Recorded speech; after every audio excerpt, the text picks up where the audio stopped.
What is up, everybody? Alright, we're on JP right now. We're gonna do the interlude. Okay, that's loud. Every stream ever. Anyway, we're gonna do the interludes and mess around with the buffs a little bit, and then we'll go back to NA.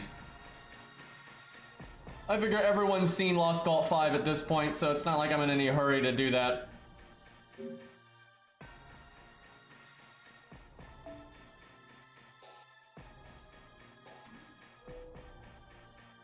Just give me a coup copy game real quick.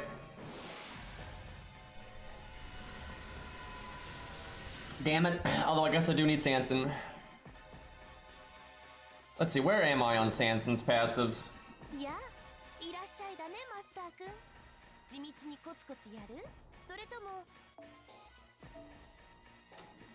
He's getting pretty close to getting another one. Let's see, what is his third skill? I bet you it's bad, because they normally are. Let's see, his third passive is Anti-Saber. That's not particularly useful, so probably get his first one then. Alright, let's go do Chiron's interlude, I think. It's only one stage. How does that work? Also, like Garrett's costing 0 AP there. Boy, they really like Chiron putting all that writing effort into it. Although maybe it's a really long chapter, we'll see. Gonna scan through this to see what the hell's happening. Okay, Jason, I approve of this.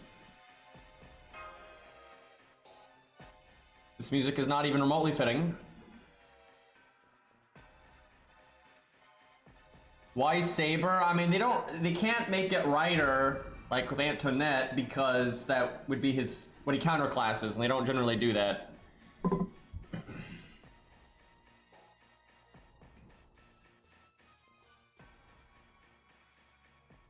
What? What? What did any of that have to do? Are we just like day at the beach here? What the fuck?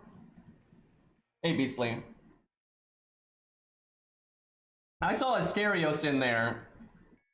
And then Fuma, who's not Greek, so it's not a Greek thing.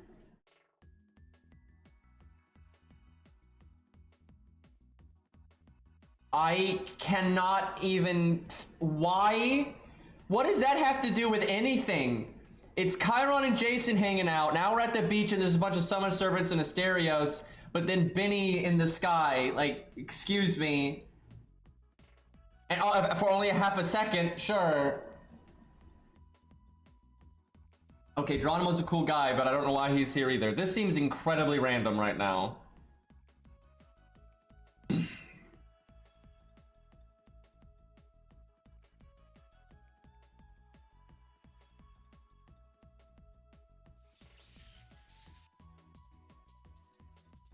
I really am confused.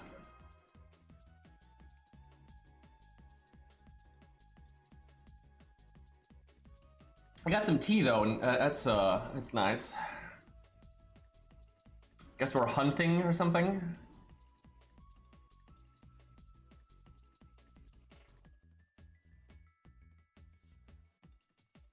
Well, and then Kiyohime's here, because you know that totally fits in.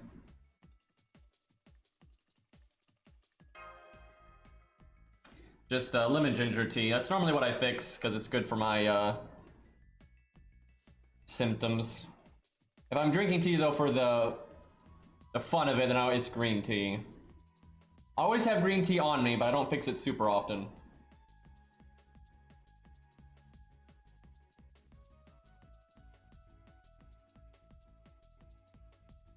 Voyager's there.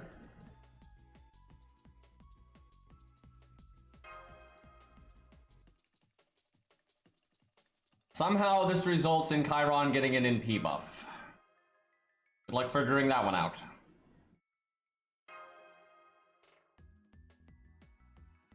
Was that like a shadow version of Jason there or something? Chiron's buff is pretty good though, just the flat damage increase is nice. That's like good enough, that's all he really needed. But then he also gets a niche against Earth, and Earth is pretty common. Alright, what are we fighting? Caster? Guessing it's a preset team. Well, not entirely.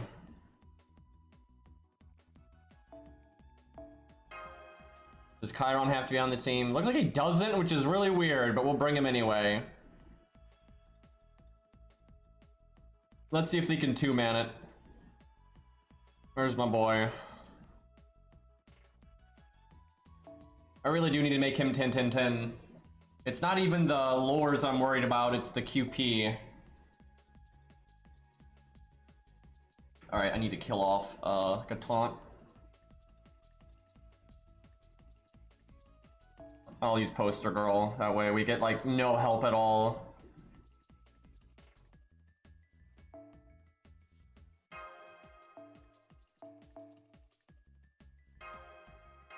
Could be debuffs, but we'll do Atlas. I mean default, not Atlas. Hey, Red.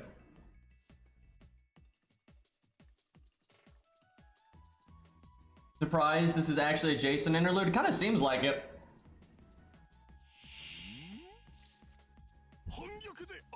Three waves. And oh boy, we're not counterclassing. We might actually lose. That's a lot of health.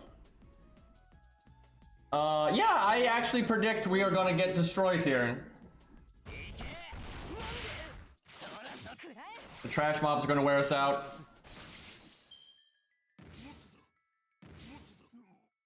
Alright, we gotta play long-term value. Never mind, they're giving us bullshit. We'll see if that makes a difference. And before they do that every turn,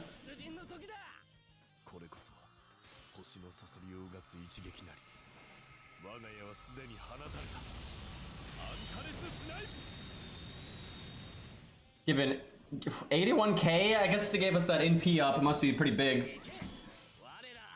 NP damage up.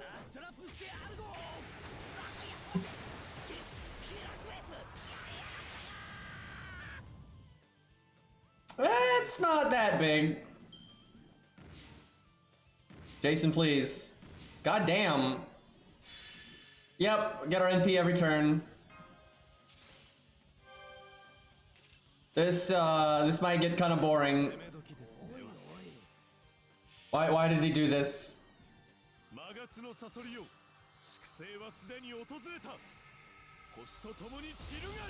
Does anyone else dislike that the constellation is facing one way and then it fires the opposite way?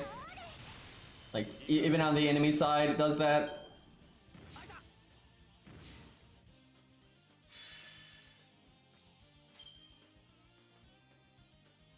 No point in NPing here.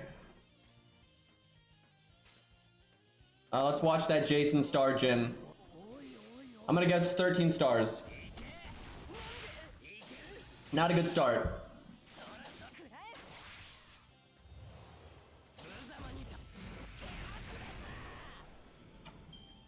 $14. God damn it, Jason. Trying to show off.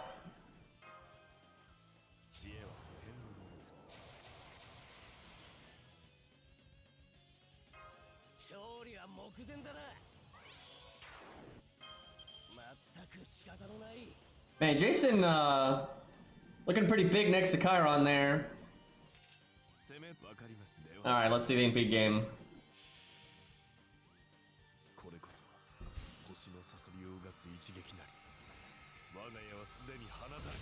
I've seen some weird things from Kurtsugu's NP.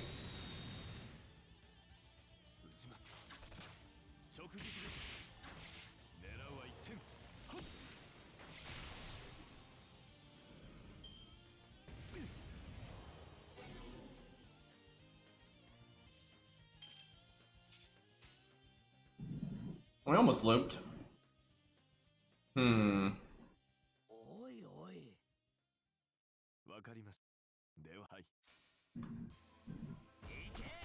Somebody crit. You just gotta ask! Easy! This probably would have taken another turn if that hadn't happened. Although it might not die here. Oh no, I think the extra will get it. Or we can just crit again.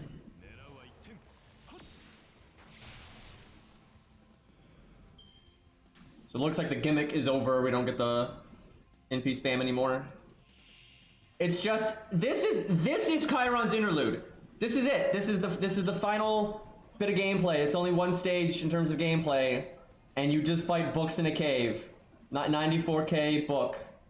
I don't even. Little disappointing.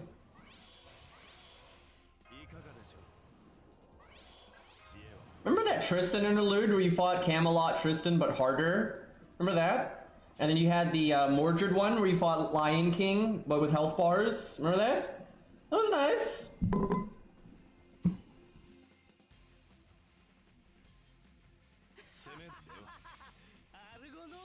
Might kill here.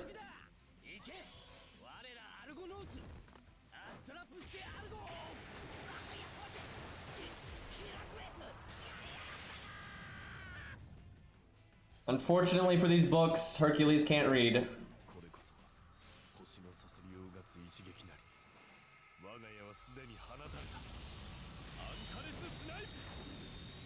Not dead yet. Yeah, no way. Even if I crit, wouldn't kill.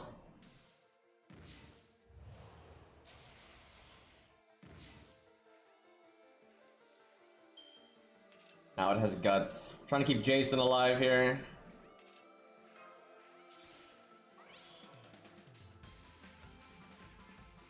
Jason's got the Brave Chain, but that's probably not worth. No Buster card.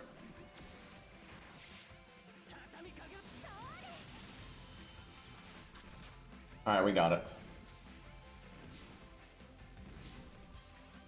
That book knew who to target.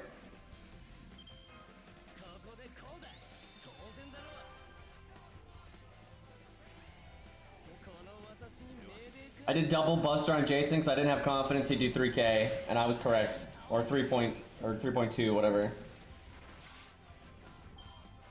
He actually did do 3k.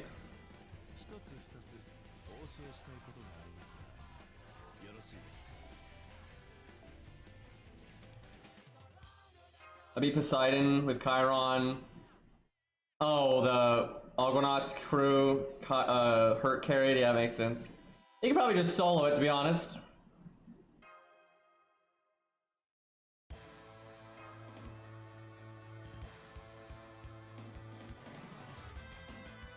Yeah, I guess that is his uncle. Oops, I actually skipped. I kind of autopiloted there. Well, kind of seemed like nonsense anyway. I'm guessing this is just a 0 AP stage.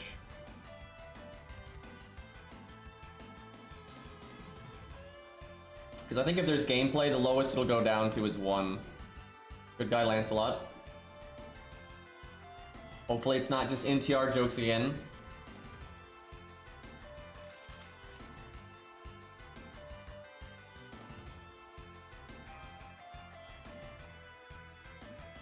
That is not very thematic. Percival, though.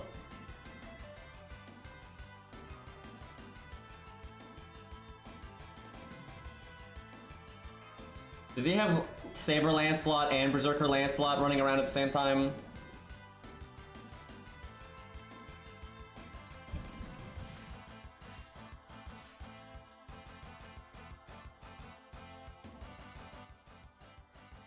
I can't get my audio right today.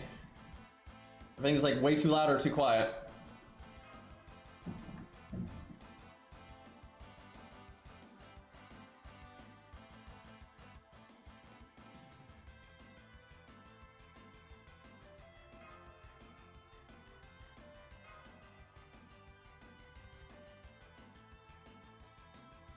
I'd rather the music be too quiet than too loud.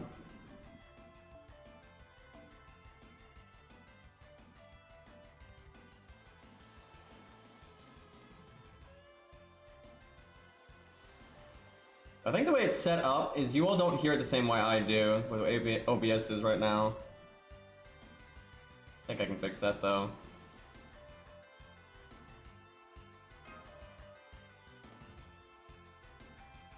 I do not get why shooting is here. That feels pretty ham-fisted.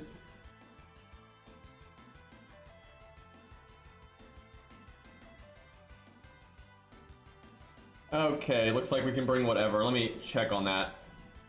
Nope, gotta bring Dareth. You know, why Max's Mordred is here, we'll just go with that. That's somewhat thematic anyway. I cannot believe Max's Mordred has 20,000 health. What the hell? I'm jealous. I can't even get my Q to 110 yet.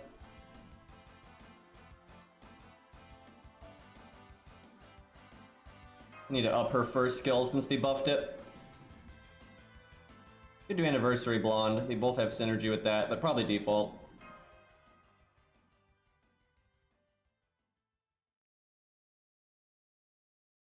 You actually can farm FP now with that new CE and then the mash one from the past and all the anniversary ones. If you do low AP stages like Fuyuki, you absolutely can farm FP now, but it's really tedious and it's not fun.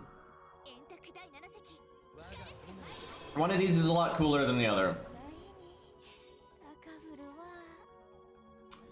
Oh god, that's actually bad. We need to murder pretty fast. As soon as Mordred gets Buster cards, we'll probably go do crit stuff.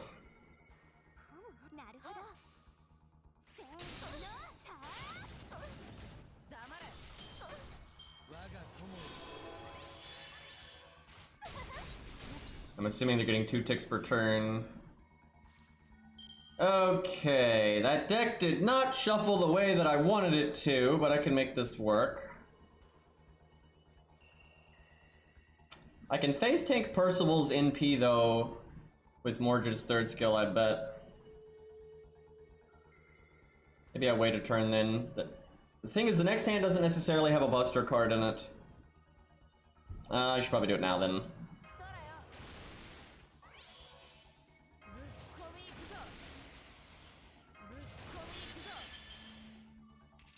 I could get crit on the art card if I did Garrett's first skill, but I don't think that's worth.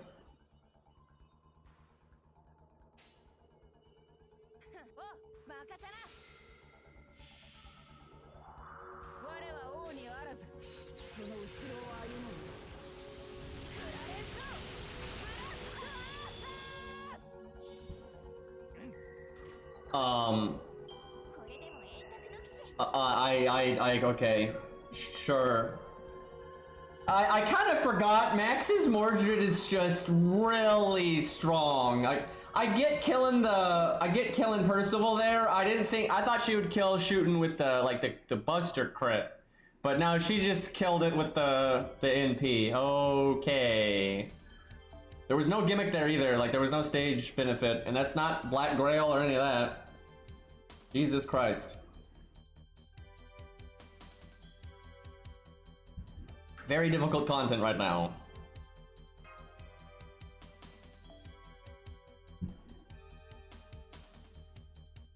I actually want to see Max's Mordred against a Artoria. We could do the interlude. I might do that real quick, actually. I really want to see that damage.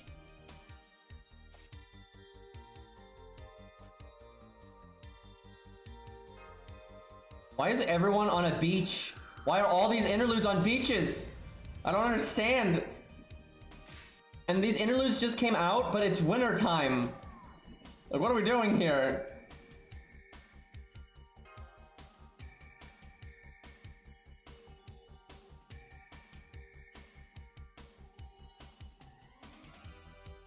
Can I use a craft essence? I can. Do I get a mystic code? Hard to say, because sometimes they let you pick one, but then you don't actually have it in gameplay. Alright, 1v1 me, brah. Reliving Camelot here, just on a beach. Remember when they tried to execute Guinevere on a beach?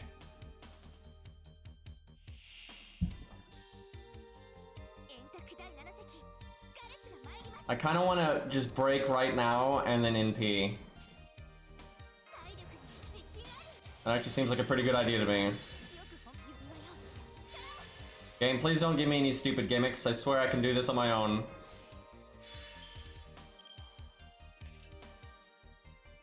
I can probably do 70k without the Buster up, as long as she crits. That's not a crit. That's not a crit!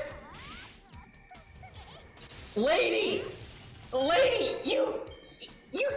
I didn't need all three of them to crit, by the way. I don't know. We're just resetting that shit. Fuck you, game.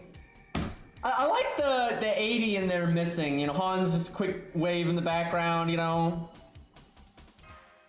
Fucking shit. Should have done the Buster up. So I feel like way more times than not we would have crit there. Game's just an ass. I think that was what, 40, 80, 100, and then we crit one time. At least it's not XCOM where 100% crits can fail, because they're actually 99 point something.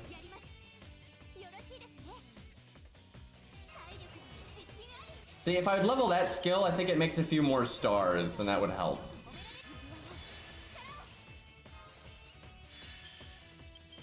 Okay.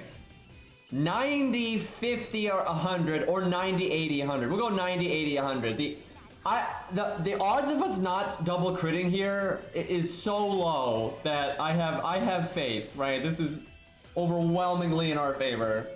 Easy. Now we get the triple. Don't even need the extra attack.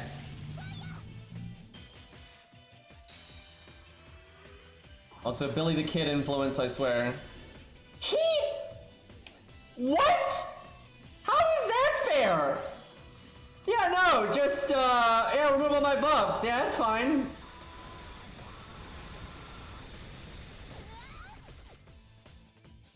Thanks, game. I see you don't have to win. You could, though. You absolutely could. I should have reset, because you could bring the Caneth thingy, and you could beat it. Like, that's absolutely beatable. Like, you bring the Caneth CD, and by the way, I was talking on Discord earlier, and I was talking about CEs that had nothing to do with that one, right? I was talking about like anti-berserker, anti-divinity, and that kind of stuff, and I fucking called them CD instead of CE. This meme is getting way out of control. But yeah, I think you could do that with the Caneth CD. I think that would work. It kind of sucks. If I had known this stage was going to complete, I would have been more ready to zeet the app.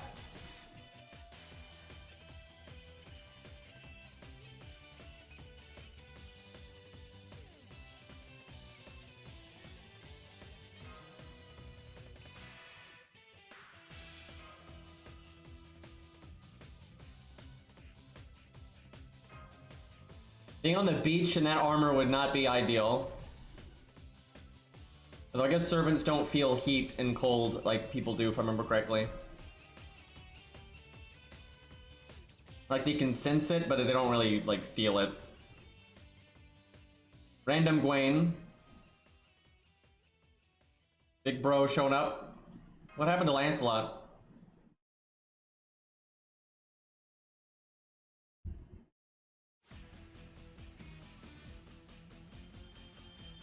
If I had known that was going to be kind of interesting like that, I would have reset it, because yeah, we could have tried the Mystic Code too, but yeah, it probably wouldn't work. Normally they don't let hard gimmicks like that. They normally don't let you get around in that manner, but you never know. All right, before we go doing anything, let's get Max's Mordred. So what's really cool, because Mordred's third passive is anti-saber, she's insanely effective now against all Artorias, really. It's most of them, not just the like Lion King and stuff. Because you get the overcharge from the NP, and you get the passive against all the Saber versions. Because Saber Lily, regular Saber, Saber Alter, quite a few there. And Arthur it counts too, because he's Saber. Not that we've really fought him much, but one of these days. And that challenge quest. Damn it, I didn't even think to use Mordred for that challenge quest. The idol event one, where he was the main boss. I did it with low stars, and I never really thought about doing it with, I did it with like different low star setups, like I used different archers, but I never did high star stuff really. I really should have. That was a good challenge quest. Yeah, this is absolutely going to be a slaughter. Overall, this stage I think is a bit easier than Lion King in Camelot. Kind of apples and oranges in some areas.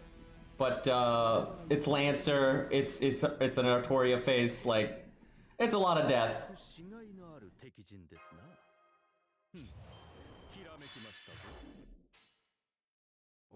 I don't even need the NP gain, we're just gonna do damage. I hate how much they sped up the UI, it's just very jarring. And I find it very easy in like videos and stuff to not even see what people selected. If it was optional, it wouldn't bother me, but it'd actually be quite nice if it was optional, because it's good for farming. I wish I could actually make stars here.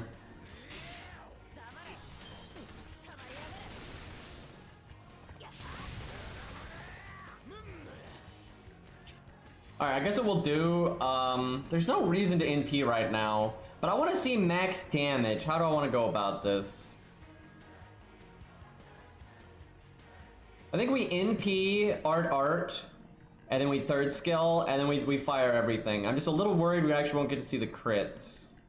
But I kind of want all the buffs in the same place.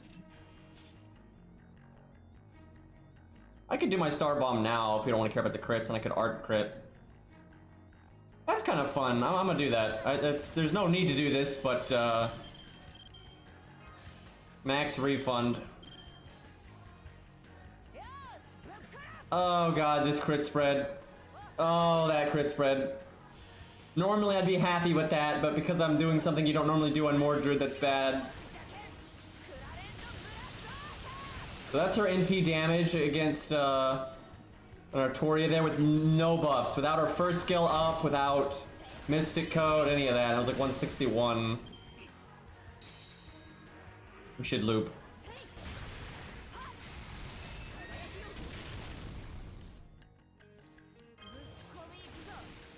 Alright, now we do all the big boy buffs.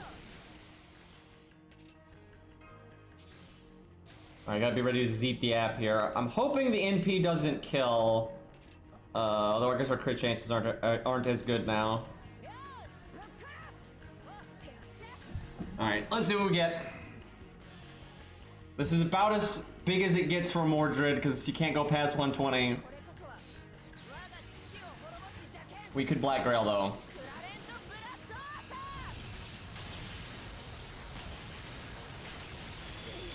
Yeah. 329. No crit there, unfortunately. No crit there either. Okay. That was a little unsatisfying at the end, but got him. All right, let's jump on the ult account, and we will use Chiron and Pants and all that against like Lobo. Just mess around. Hold on, though. I should give Chiron command codes and stuff, and I might, you know what, let's make him 10-10-10. I like Chiron quite a bit, and I feel like he deserves 10-10-10, and we're about to get an event where we'll probably give lures and everything, so we shall suck it up. And we'll fight Lobo a little bit with Chiron and Pants, and then we'll go to NA. Lobo is Earth? Oh boy. Good thing we're at class neutral, otherwise it would be a blowout. Oh, you got MP2 Pants, nice. I forgot you had her, Beastly.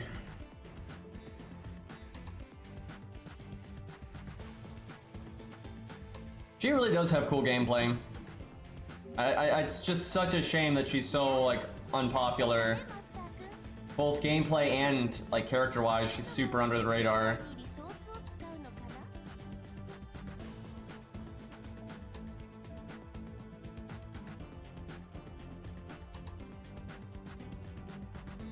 Where is he? There he is. 30 million QP, here we go. Gonna have to do the daily some. I've been slacking and not using my AP this week.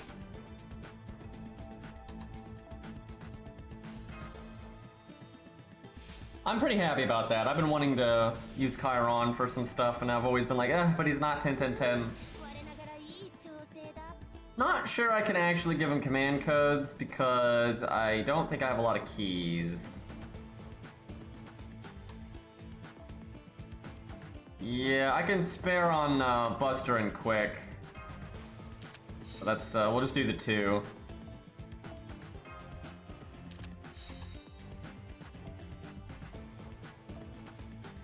I'll give him armor removal. Well, no, I guess he does that himself. So we won't give him any command codes to counter Lobo's gimmick. I think it's more fun to fight Lobo without bringing command codes to counter his gimmick because it forces the units to have to work harder. And then if they have utility to get around the gimmicks, then that kind of shows, you know, their own worth. So we'll just give him some like stay alive stuff or do damage stuff. Yeah, what, heal boost? Nah, we'll do like we'll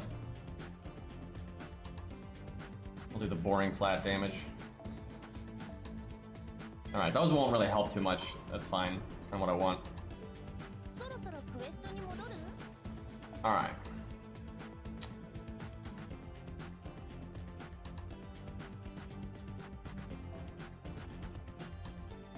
It's nice when I play on PC because I can actually zoom out like this. If I play on my phone, I can't really do that. It's too small, but on PC, when I use my PC, my monitor as the display device, it works out pretty well.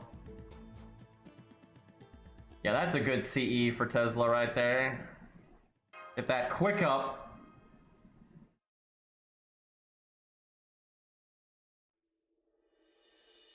I don't necessarily think it sets a bad trend. It just depends on how they use it. But it is kind of silly. I would rather the air quotes fix Buster by focusing on what Buster's good at and not trying to make it, you know, what, oh, hey look, it's giving NP gain when the whole point about Buster cards is they're not supposed to give NP gain, right? That's kind of boring. But if they use it sparingly and on units that it makes sense on, I don't care, it's fine. And I actually think it makes more sense on Pants than it does on Vinch. Like Vinch is dumb, and that sets a bad precedent in my opinion, but I don't mind it on Pants.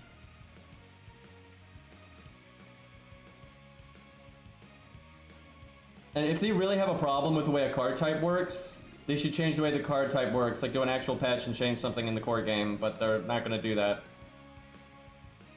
This is the wrong account. I just logged off the account and logged back into the same account.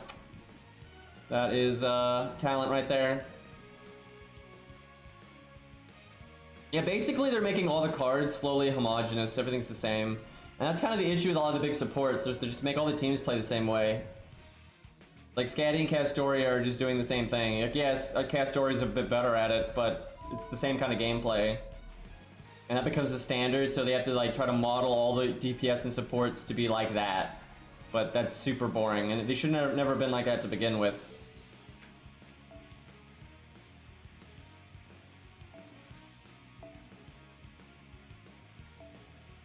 What does this account need? Probably bullets just because they're a bronze mat.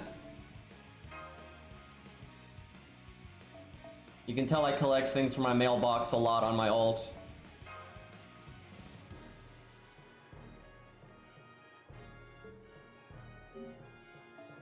Give me 100 face. My ult's got a decent amount of SQ though, I'll have to use that at some point. Maybe if they add something cool, but I don't necessarily want to go ham on my main. I'm kind of wanting to go ham on my main though, so I have chances to get coup. Like, I really want coup copies. I want that more than pretty much any other unit in the game right now. Always possible though they could add something that I'd really like. Like if they did a good job with Butch Cassidy or Doc Holliday or something. I wouldn't expect them to do that, but Henry V, actual Vortigern.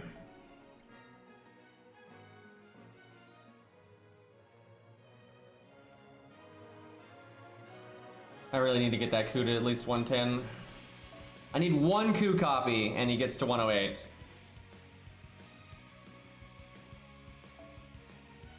Alright, now technically Chiron's thing is being a DPS support hybrid. So in a way, I really should bring another archer like Robin, but we'll make him the Bay DPS just for fun. But that really is where he excels, is where he's doing damage, but he's making someone else do even more damage and can help them loop or crit. And in a pinch, he can do it. Like, I guess I'll do it myself then. Okay, no mash, it's too easy. That's a good combo for him. Maybe bring in Mozart. Mozart's so good since his buff. I mean, he was really good before, but he is just so good since his buff.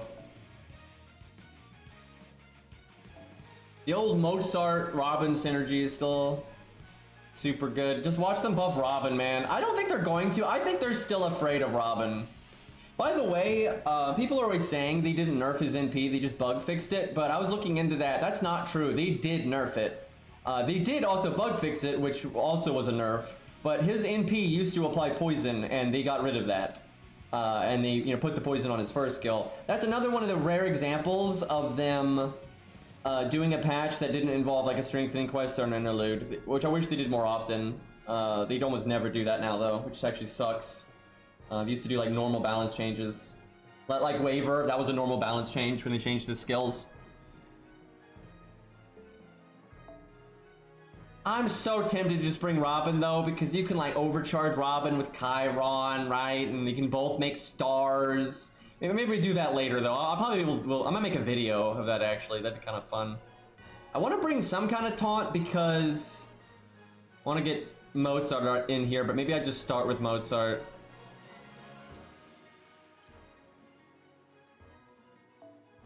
I actually wish Robin still had his poison on NP. Just more ways to get poison.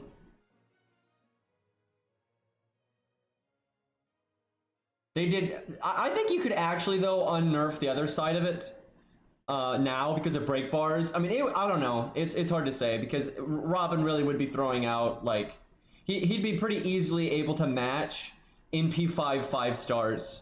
Right, and they don't want that, right? They want the NP5 5 stars to be the best at just like melting some giant health bar or something like that. And Robin can already kind of keep up, but if you unnerfed his NP, he'd outdo them for the most part, maybe with a few exceptions. But I don't think people are.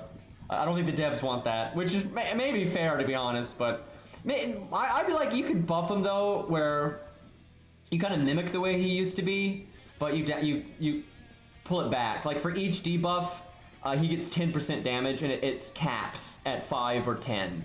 Right? That way you're never going to get the kind of damage you got before, but you're still getting a nice little extra oomph, and it's like a nice throwback and making it more reasonable.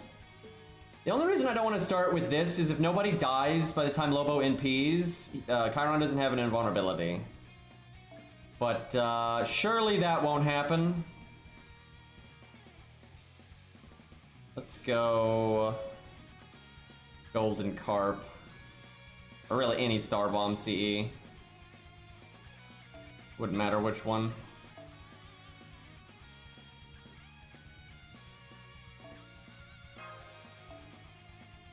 Go Leonidas.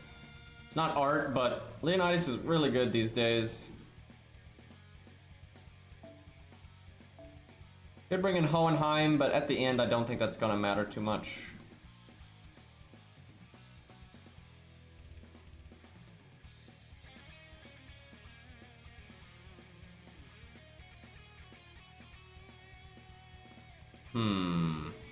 Alex is still okay, actually, if you're doing a faster setup.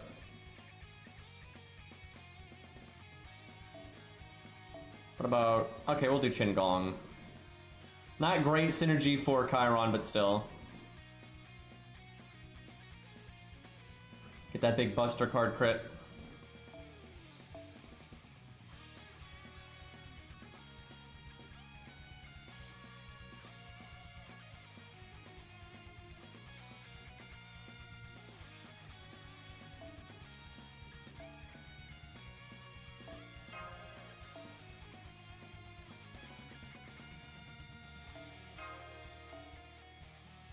Do I have his passive on this account? Oh, I need to get him to 10-10-10 over here. I do not. You don't get Asclepius coins retroactively, so... Thanks, games. Really fun.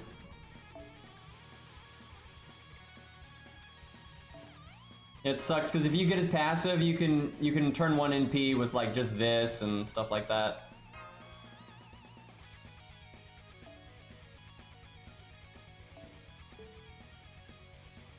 I want to bring default, but yeah, I'm gonna bring default. No, I'll do this because he might get NP to not have a taunt. So, besides, Chiron skills are good.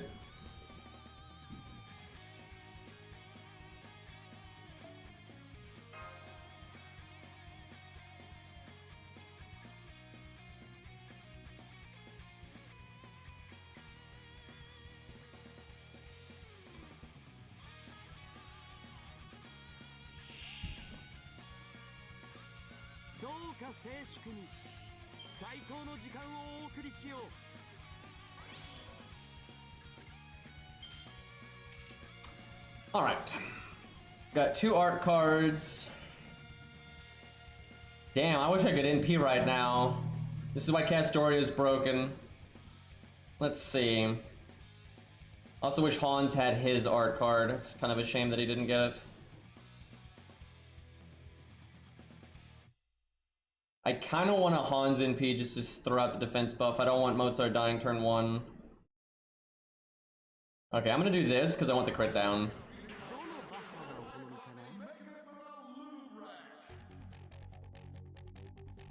A few more stars wouldn't hurt.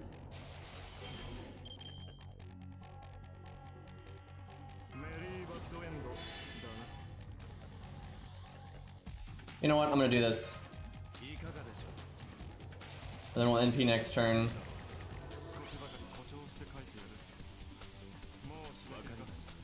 I could do Mozart's. Yeah, I'm gonna do Mozart's. Because I want to get rid of the shield so both crits hit him. Greed! I want the damage.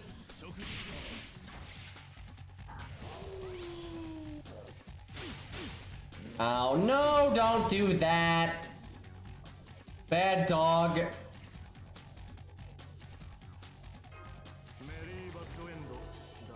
Okay, I'll do the art up. No point in doing the crits yet.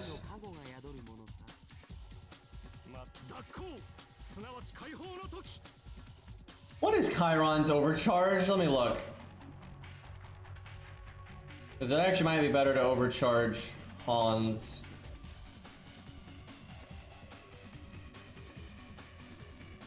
It's the crit down. That is good.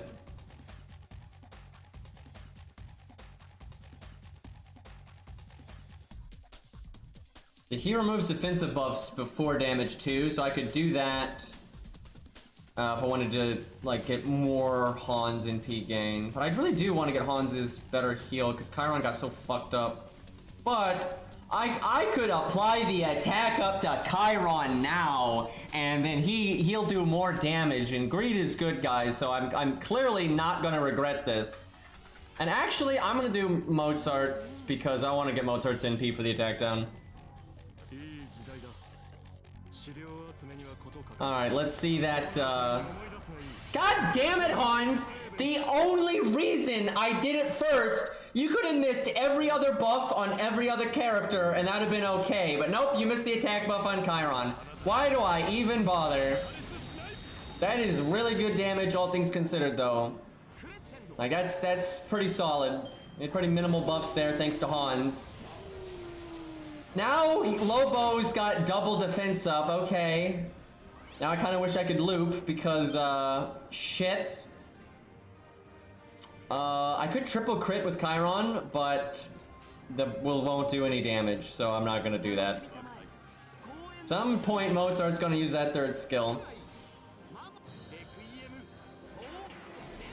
I like the attack down though, it's good. Double crit down, attack down. You couldn't have crit there, Chiron?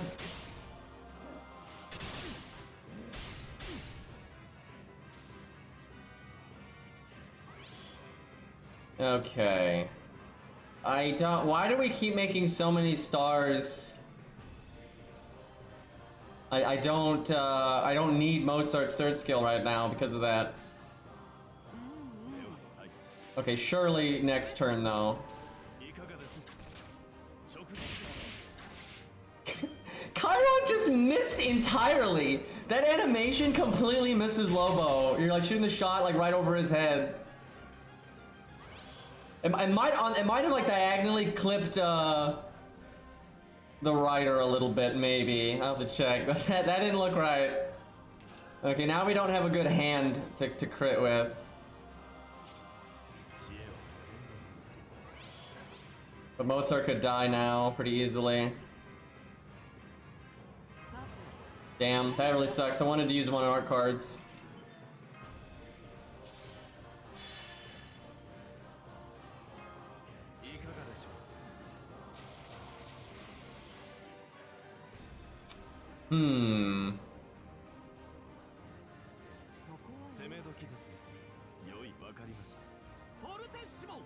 Sucks not getting the art card bonus for the quick attack, but I want to make sure we break.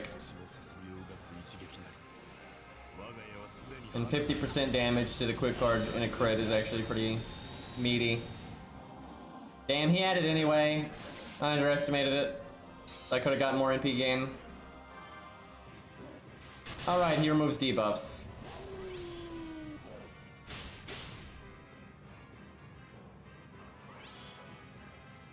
No insta-death.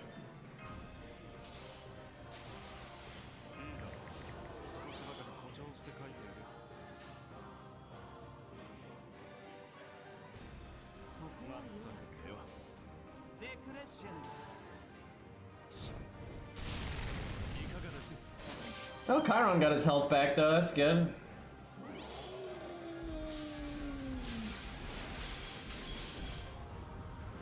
Okay, Mozart was about to get his first kill back, so it does kind of suck, but he was gonna die anyway, so overall that's good for me. I would have liked you to hit Lobo or Chiron some, because he had invulnerability, and I would have liked the NP gain. Not the deck shuffle I was looking for there.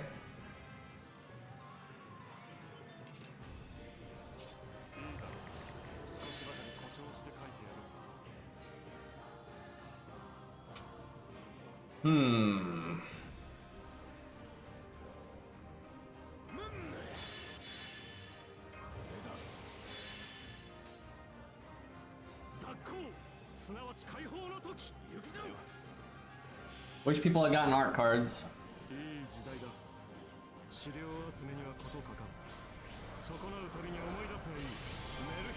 Telling the dog to hit itself. Nonsense.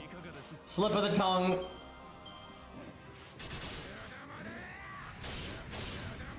Wow! He just did so much damage. I feel like I don't understand. Has there anyone? I know some people don't actually watch the stream, right? They just listen to me bitch. But for those watching, does anyone else feel like we've had a million hands where Chiron just has gotten his quick card and that's it? Like somewhere between like the deck resetting and then someone dying and resetting again and everything. I don't understand, man. Like this sucks. Jesus Christ. Okay, well, I guess we make a lot of stars here. Either that or I somehow hope Leonidas lives. And I do his Brave Chain. That's probably not the way to go. I'll still make the stars though.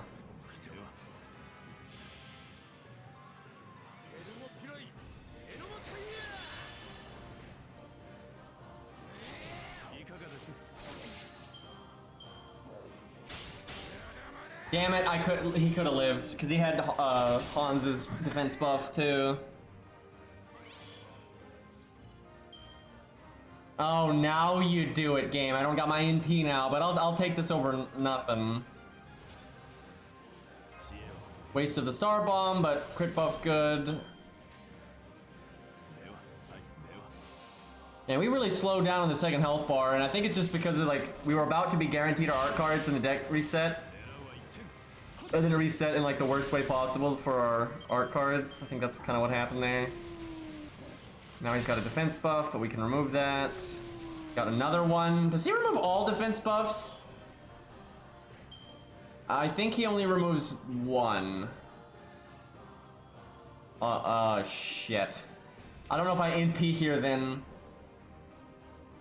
I could ping off the evade so he removes the defense buff, so he only has one defense buff. but that would be pretty bad for my, like, regen. Well, let's see what happens. I think I'm gonna hate this, but if it's all, then we're good. If it's all, really lore-wise, it should be all, but yeah, I think that was all. Yeah. Okay. That would have been so bad if it just removed the evade.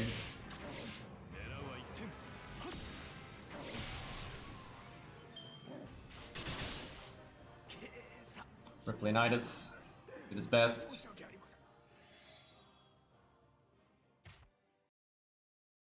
Alright. Shame I didn't have that Han skill up earlier. Next NP might be the kill. Not bad, all things considered. I mean, we had pretty terrible luck, and he was still pumping out pretty good numbers. And for the few turns he's vulnerable, you can evade. Come on, man, you could have hit Chiron once.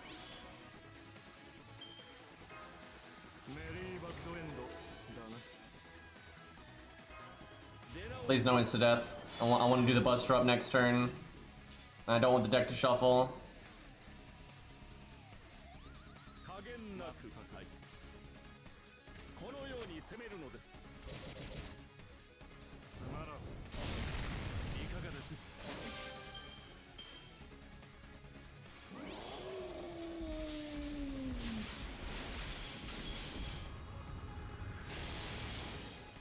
Alright.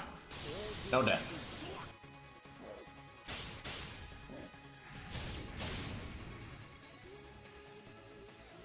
Shame we didn't get Shin-Gong's NP there.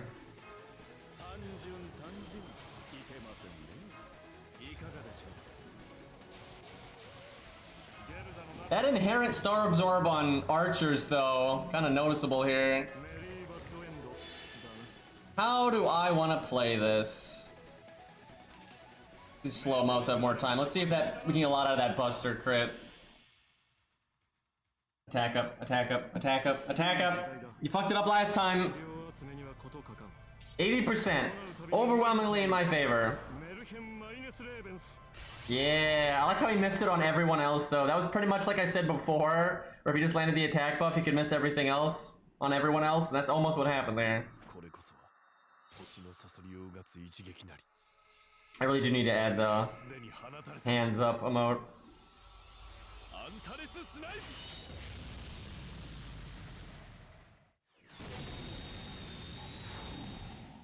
Still alive.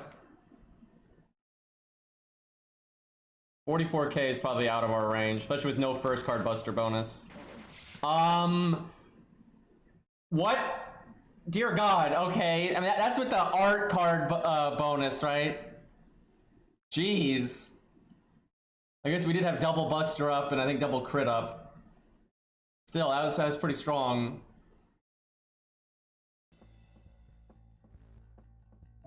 Alright, it's pants time. I wonder if Chiron could solo that stage. I might give that a go real quick just for funsies. Probably not. Lobo's pretty mean. He's actually requires a pretty tough unit to solo it, for neutral anyway. If you've got like Foreigner or Berserker, it's not so bad, but for neutral, it's kind of nasty.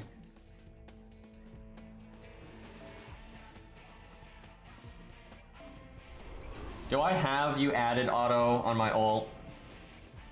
Kind of hard to keep track of what I've got where.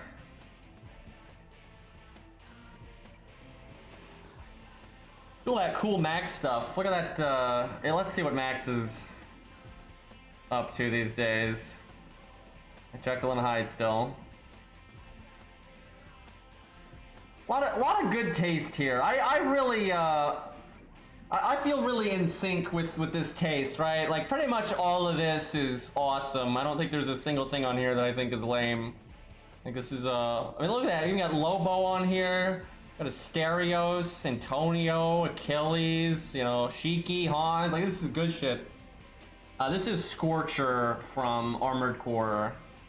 This actually plays in the hardest level I mean, there's some debate, you know, opinions and stuff, but overall, I'd say this is, if you don't cheese it, there are ways to cheese that level, but overall, this is the hardest stage in an Armored Core game. It is ridiculous. I know a lot of people never beat it, actually, or if they do beat it, they only beat it with cheese. If you try to do that stage legit, it is so fucking hard. But yeah, it's the third ending of Armored Core 4 Answer, and it's kind of a giant fuck you level. Is Otto still here? He may have bounced. Which would be a problem if I don't have his pants already added. Okay, there he is. Let's see if... Yeah, and hard mode adds an extra enemy, yep. I have beat that stage without cheese one time. Only one time. Every other time I've beaten it, I've cheesed the shit out of it.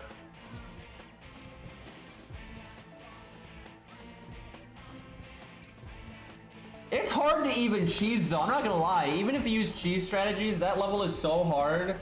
Because there's a few ways to cheese it. You can like manipulate the AI and like split them up and you only fight them one at a time, and you can use like really overpowered weapons, but that's still super hard because it's just so many enemies. And the other way you can cheese them is there's like some weapon setups that just slaughter them. But even when you do that, it's still quite tough.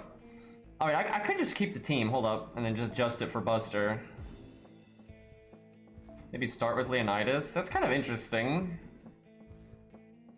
Man, I kind of want to try Leonidas with MASH. I know MASH is kind of OP here, but... And we're supposed to be testing Pants out, but... it'd be cool to see... and man, you could give Leonidas a Guts CE and have him double Guts, and he could actually do his attack up twice. Man, you could do Anniversary Blonde and have him Guts 3 times. And hell, you might have another support that has targeted Guts, right? Just spam the attack up.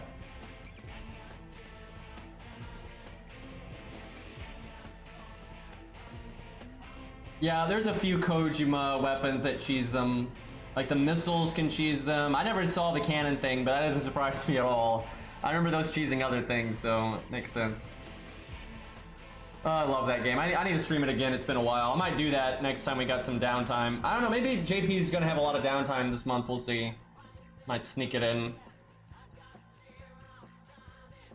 Oh, okay. I guess we'll stick with Hans. MASH. Well, I kind of do want to do a Leonidas setup in a minute, though, because that sounds like fun, getting a lot of attack ups and keeping him alive. I just have to pick the right boss. You might be able to do that against King Potato Chips, actually. Leo's good for that fight anyway. Let's move our units around here.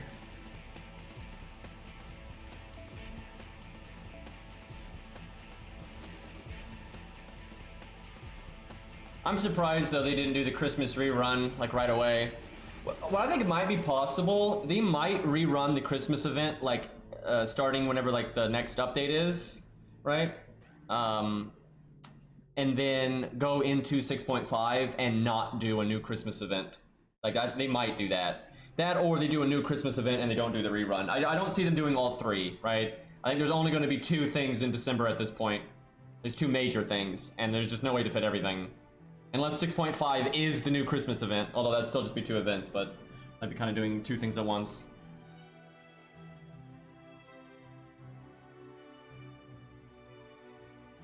Okay, these CEs don't make a whole lot of sense.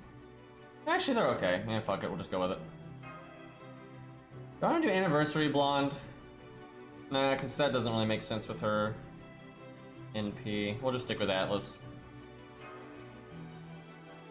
Virtuous still has a chance. Like I said, they might do Christmas rerun into 6.5 and not do a vanilla Christmas event, like a new one, just the rerun. So she has a chance. I really might roll on her if she gets rated up, because it gives me a good chance to get coup copies, and I really would like to have her at NP2. I wish I had her NP1 on my ult, and then I would roll on my ult. But I've got her NP1 on my main, and then I don't even have her anywhere else, so...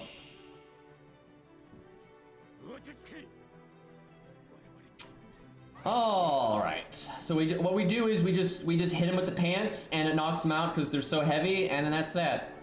Easy gameplay here. All right, let me think. So her defense thing lasts 3 turns. Don't want to cast it yet.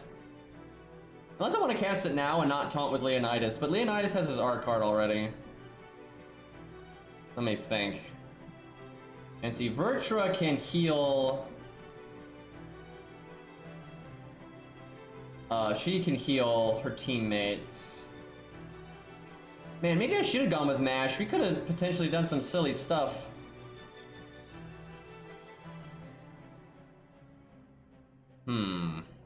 The thing is, I wish I had Leonidas' art card next turn. That would be a lot better.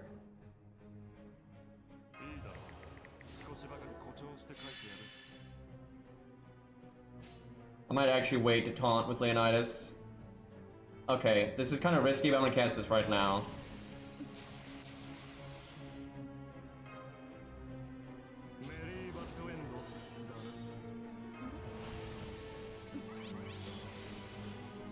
I'll do the Buster up too, actually.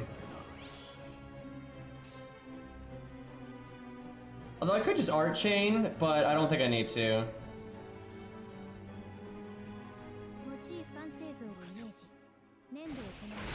I was gonna do double Buster, but I kind of want to get... shit, Leo still didn't get it the... Never mind.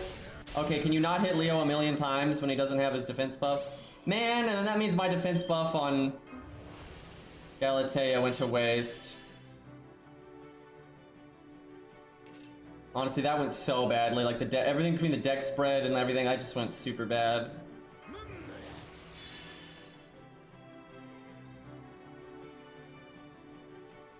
No point in doing Leo's first skill yet.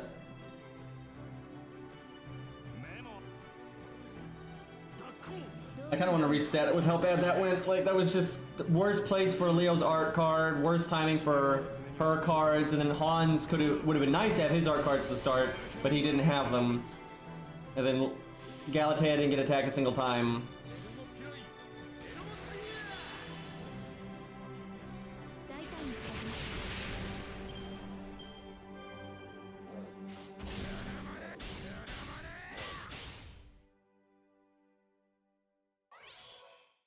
At 52 stars now, yeah, this is stupid. Like there's just the deck could not have shuffled in a worse way. Like now I'm all set up to crit, and now it's a bunch of Leo cards and Hans cards. Like, yeah, that helps. That was just so unsatisfying. Like, there's a lot of ways for that team to work with it, like work together. And that was just like such a bad shuffle.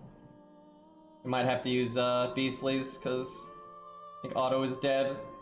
I don't mind that actually, because that's a pretty like, a properly upgraded Galatea, but it's like a regular Galatea, right? It's not off, because Chiron was just level 80, 10, 10, 10, so this is fine. I don't think we need a Gut CE. I feel like our team is strong enough that we won't need that.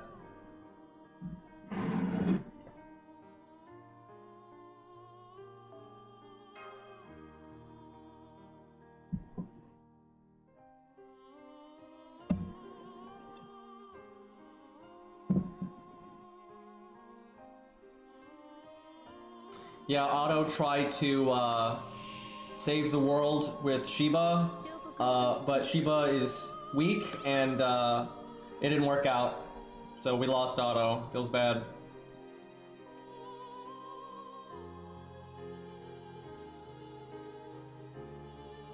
What is the play here?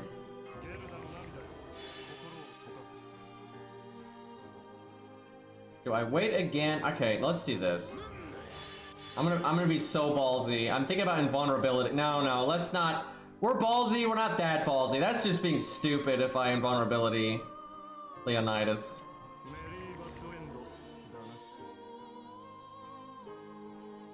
We have no defense buffs yet.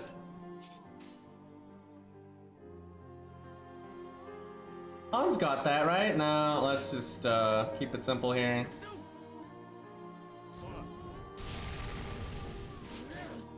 I could have done Galatea's card. Why you gotta open with the attack buff and then Buster? At least that's all he did.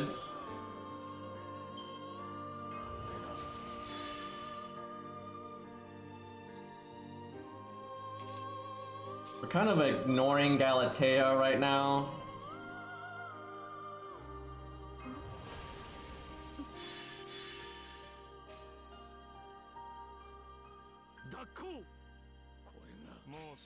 And see, she'll get her NP gain, but she's not gonna do any damage.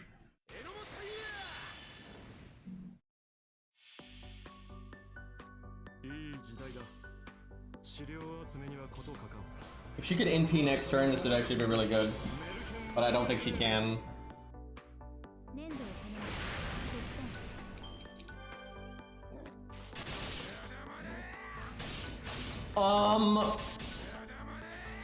Dude, he just like Buster crit with attack crit up.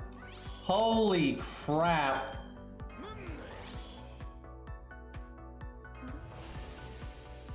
That was rough. Oh yeah, I completely forgot that she had a battery. Excuse me.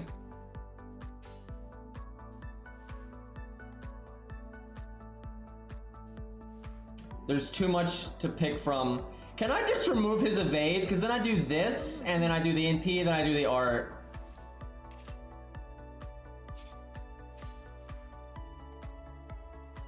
I don't know what to do. There's too many options here.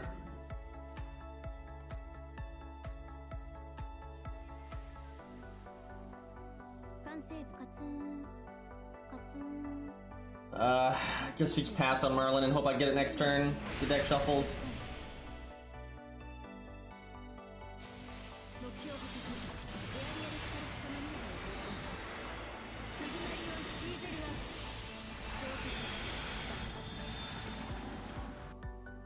It's pretty good.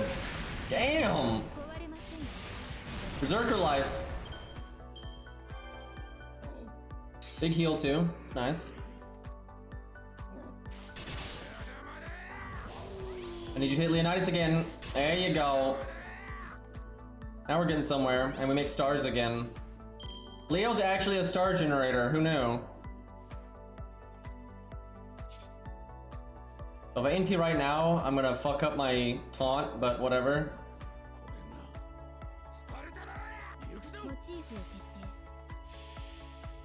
Can we just get a freaking Leonidas update, please? Yep, good music.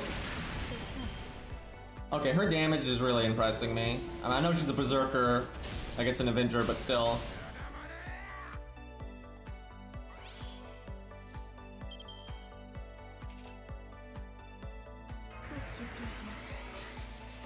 I could have waited and phase tanked the NP with that, but I can always invulnerability or give Leonidas his cooldowns back, which I'm actually kind of tempted to do because he's got his art card. Chad, this is actually a Leonidas setup, apparently.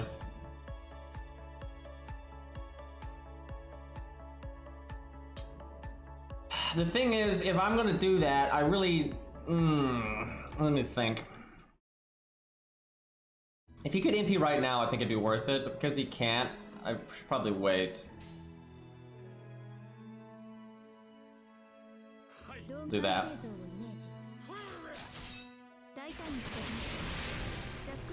The Galatea combined with Hans is a lot of healing per turn. It's a pretty nice combo, to be honest.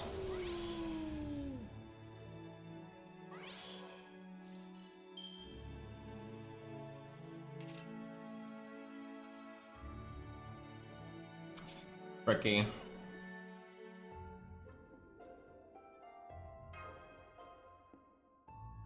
I look weird giving it to him, but I feel like we're gonna win soon enough that I might as well do something with that. I don't think she's gonna need another NP. I think we'll win before that.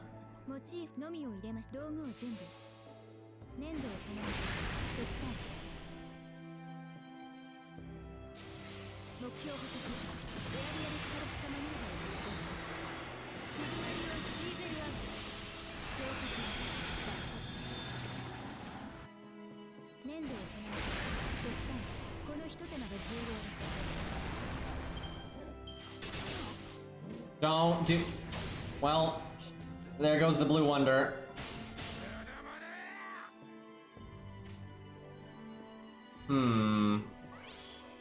Imagine having 100% defense buff and then never getting attacked.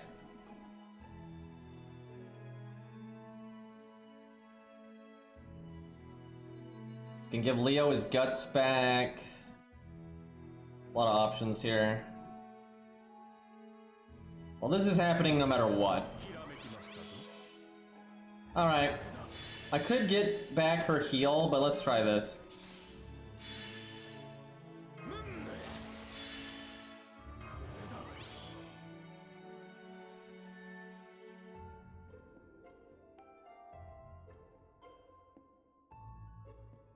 Hmm.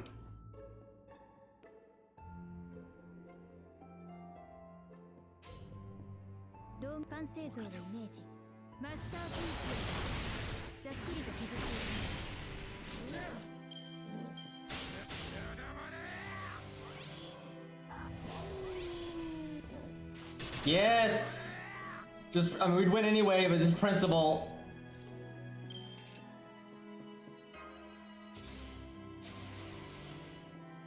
Oh, I'm happy now.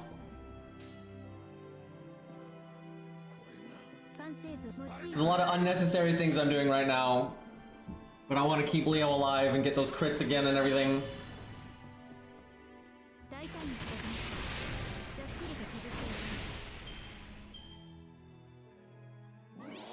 I know, this kind of is a Leo setup.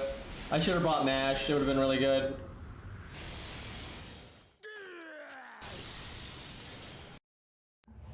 No, hit me! He hit me! Damn it, I could have gotten my NP really easy there. Made more stars. Alright, well, I think it's time for a Galatea crit. Lobo's got a giant defense buff, but I care not.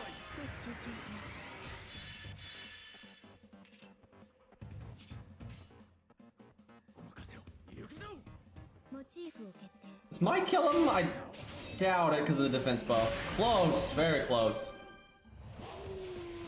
Uh-oh, double crit buff. You son of a bitch. We would have survived like a quick crit and maybe an art crit, but not a buster crit. Feels bad. You know, just for that, we're taking your buffs away.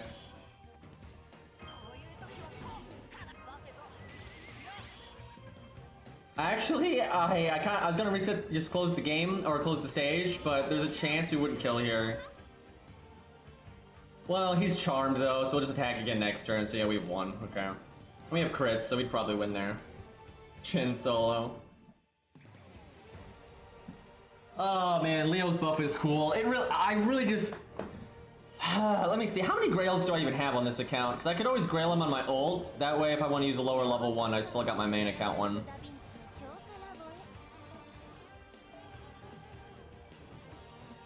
Because it'd be kind of cool if he was already grailed when his animation update hit.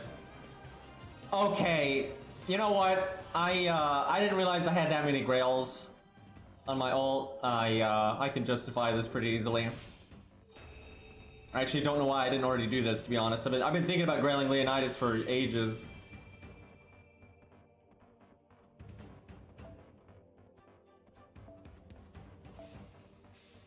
Let's see. Yeah, that'd be pretty cool if I got a Leonidas already ready to go. And he gets a good animation update. I'll probably take him to 100, actually. He's worth it.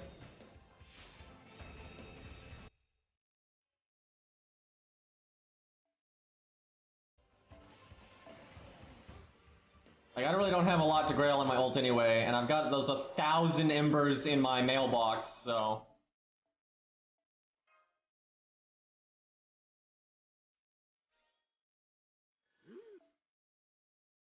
I'm quite happy with this.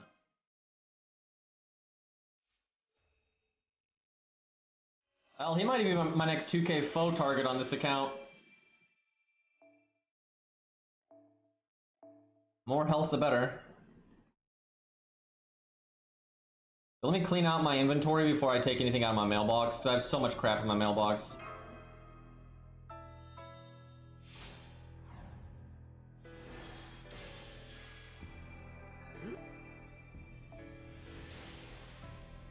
Yeah, look at all this junk. Go down the list.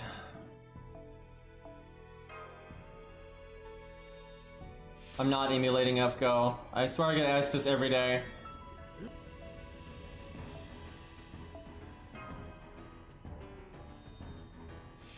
I don't blame anyone that does emulate FGO, but that is not what I'm doing. I'm just using my monitor as my display, but my phone and everything is still running it. Technically, it's against terms of service to emulate, so because I'm a streamer, I try to not do that as much as possible. There's a large variety of ways, though, to do this, but the easiest I found is the Samsung DeX. But it only works on Samsung devices, so it doesn't help a lot of people. Yeah, I know, the emulators are way better, because you can get rid of this stupid widescreen update.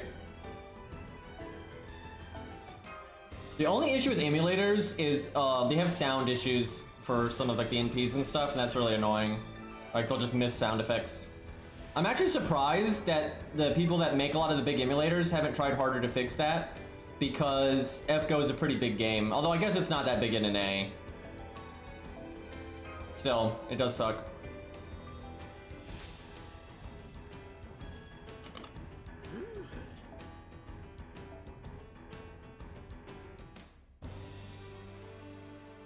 People really only use BlueStacks for FGO these days.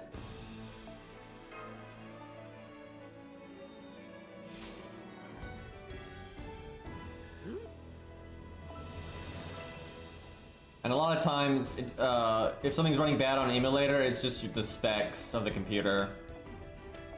Because emulators require a decent amount of muscle, and that's normally what dictates how they run. But there's some exceptions. Some games just like do not fucking work on emulator. There's like engine issues and whatnot. It's a complete wreck. And some devs actually do that on purpose, which is dumb. And most don't do that anymore. Most devs actually do the opposite. Like the devs of Punishing Gray Raven have actually gone out of their way to work with the developers of emulators to help it run better, which is smart because, you know, marketing and more people can play your game, the better.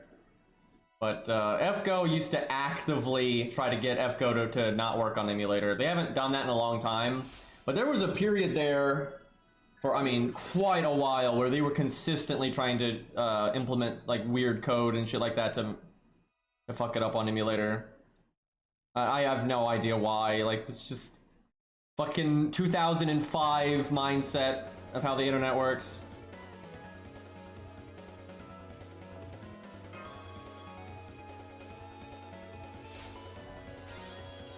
Yeah, it's not just Japan, it's Korea too. And I'd imagine China, but I don't play a lot of Chinese games. I still play Punishing Gray Raven from time to time, I just don't have a lot of time for it, but yeah, I'll play it again. It's a fun game. Kinda hard to stream, I find, but it's doable.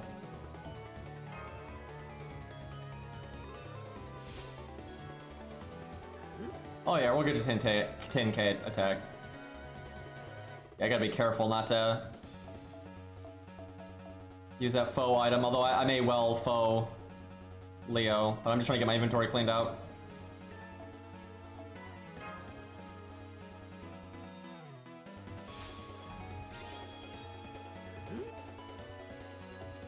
Oh, China! Oh my god, don't even start on the Chinese government. Oh boy. That's a fun time. FGO had a good time with that as well.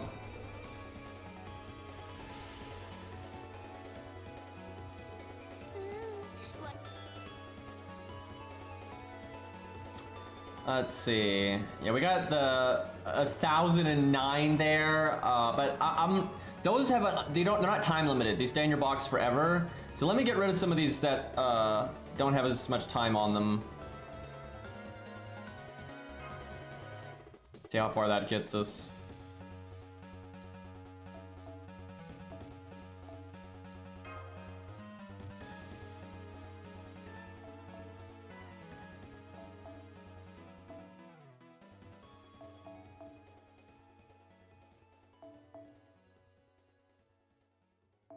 Being careful I don't accidentally move the 1000.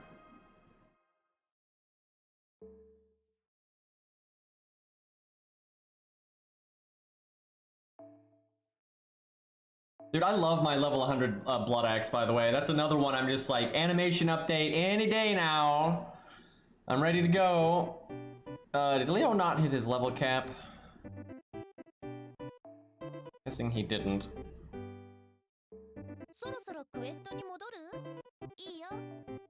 This is definitely the music you expect for Leonidas, right?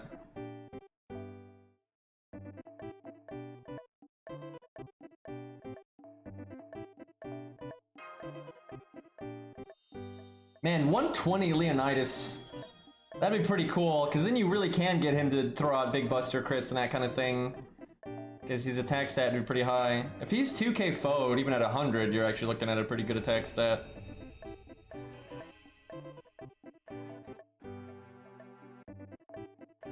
Because with 2k foe, you'd be like 11.5 roughly, somewhere in there. And that's enough to be doing some decent damage.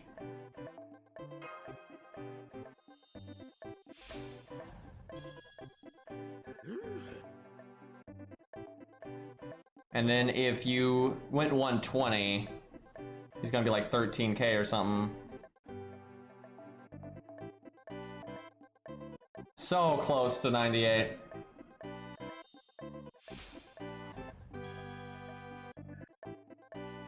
Hold up. Do some FP.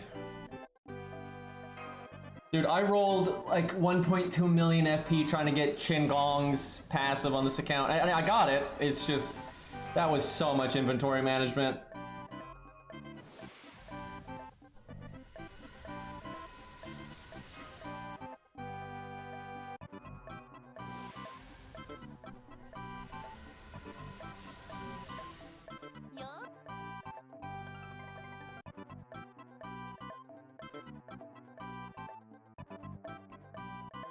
I might as well go to 100. You can't stop at 98. I don't really need Q copies on this account. I need Q copies on my main. This account wants like 100 face and proto Q. Yeah, Pants did not have any problems fucking up Lobo, and then her heal with Hans's heal was really good for keeping Leonidas alive. It's pretty cool. Okay. Probably have to get something out of my mailbox here. We'll do these, because these don't matter too much. Keep that 1,000 chilling there.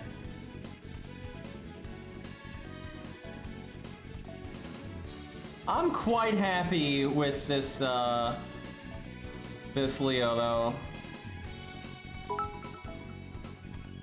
Hey, thank you for the 300 bits, Icy.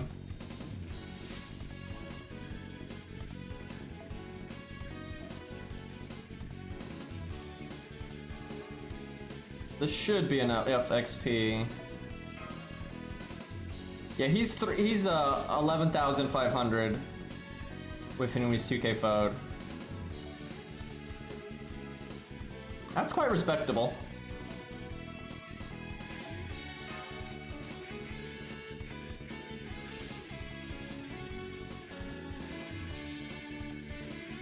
Anyone know another game with worse inventory management than FGO? Yeah, FX7. Although, it's not entirely worse.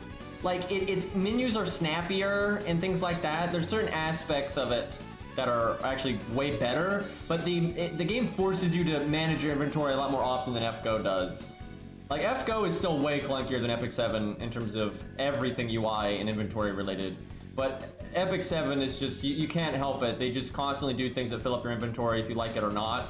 And you're not allowed to start stages when you're at your inventory limit. And you have different inventories. You have a hero inventory, and you pick up fodder mobs that you need to like level up other units. And they take up your hero inventory, and they drop on stages all the time. And so you have to manage that.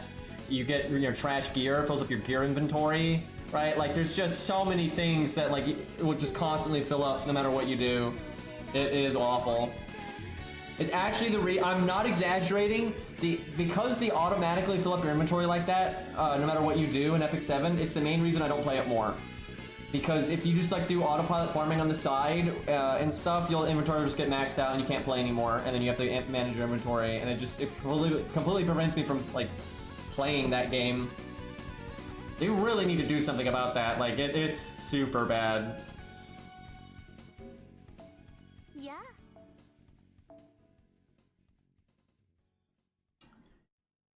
Let's see. Hopefully I got his... Oh yeah, I got his mats. That's a lot of bones though. Imagine being a 2-star and we're just like throwing 80 bones at him casually here. Okay, game. Yeah, it's a good thing no one else uses bones, right? It's not like that's one of the more common mats in the game or anything. Ninja's not too bad because most items you can just throw. Once you get to a certain point in the game, you can just throw away most items and it won't matter, right? You can just use them for fodder and you're not going to miss out on anything. You don't have to check their stats. You can also just do content that won't give you inventory stuff you have to manage. So overall, it's not that bad, and you can also manage it pretty quickly. But there are times when you're like artifact farming, you do have to sort through a lot, and that can be kind of annoying. But it's way better than most games, I would say. All right, well, Leo is completely maxed. Feels good. I feel like we should put that on our support list now. Let's see. The problem is then I couldn't slot Achilles, which would kind of suck. Don't ask about the FPCEs, but there's a very good reason for that. I guess we'll just keep it like this for now, but oh wait, yes, right, we have the multi-list now. Excuse me. I kind of like not having a multi-list on my ult account though, because it's simpler, but Leonidas is worth it. This ain't NA, although we'll be playing NA shortly.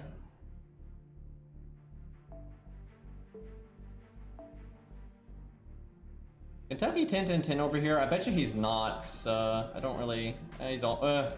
close. What's my Alex? He's 10-10-10 on my main, finally. That's kind of what I would expect.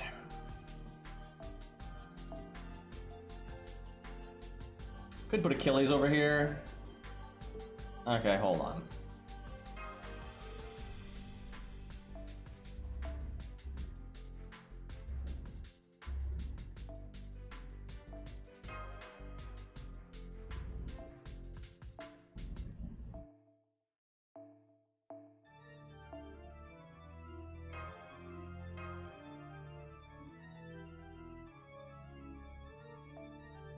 Okay.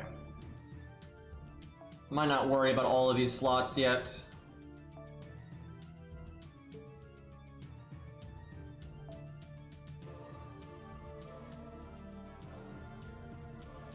There we go. That's the leader slot. Perfect. What do I want to give Leo for a generic CE? That's not bad. K-scope's good. Defense up is good. Because he's grailed, we'll do K-scope. I really should make a Leo video. I've just been waiting until he gets an animation update, and then I'm just waiting for years. Also, this song is the Mausoleum from Gauntlet Dark Legacy, which is super good. One of my favorite songs from that soundtrack.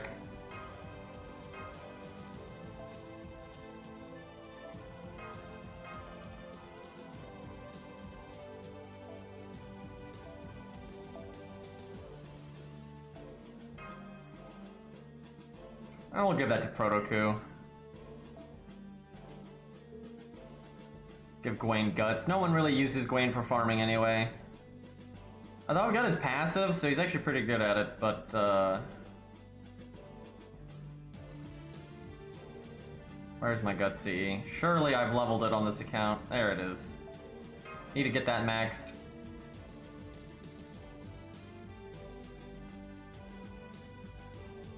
Want for David. Okayneth. Alright. I use Gwaine for farming, but most people aren't going to summon him from like a support list. Can you get passes for Leo? Good question. I did roll that million FP, so... I can get one. Well, for practicality, this is the NP one is the way to go. For fun stuff, it's the extra attack. Let me see here. Let me look at his third passive. I would love it if they made it Avenger, but they're probably not going to do that.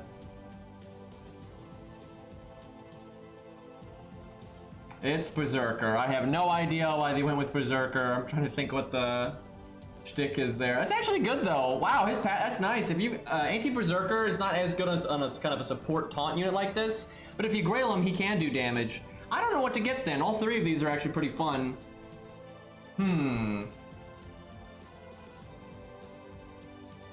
Darius didn't do nothing to the to Leonidas though. That's Xerxes. I don't know which one to go with. I mean, for overall general practicality, it's easily the second one. For fun, in general use, it's the first one. And then when you do fight berserkers though, then you obviously want to do the third one.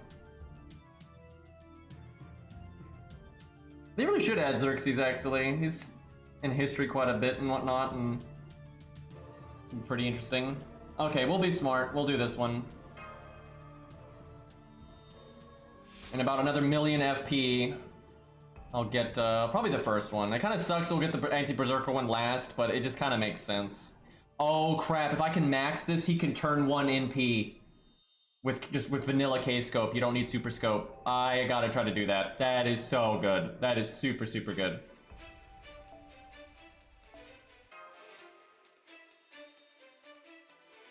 Please don't have cancer mats. That's looking pretty cancer there, Leonidas. No! Why? Why? Why did he do this? Who the fuck wants to do hero proofs twice in a row? Can we get that Christmas rerun and then make it the main Christmas event this month so there's no other Christmas event? So the lottery is unlimited instead of just 10 boxes? Because what I'm getting at is the Virtua lottery had hero proofs in it. That's what I'm getting at here. Okay, that's easy at least.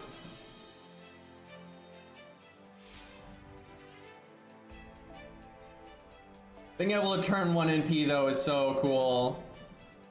That gives you all kinds of options. You can do like switch Mystic Code and have him just come in and instantly NP. Yeah, there we go. Turn 1 NP.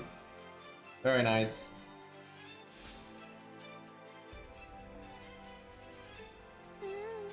The Virtua event is actually one of the better events they've done, except for gameplay, unfortunately. The gameplay was kind of boring. It did have a fun farming stage though, I'll give it that. But, you know, good welfare that everyone liked. That was one of the best received welfares I've ever seen. It was great. The lottery was great. Virtua was cool, and she's unlimited, which that's really nice.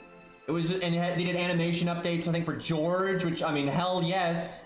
Right, like that was a good event for everything except the gameplay. If it had, Jesus Christ, if it had gameplay like good a final or something like that, like on that level of stuff, that would have been like my favorite event ever, right? That has been so many good things in one place. It would have been amazing. Or I mean, do command codes, excuse me.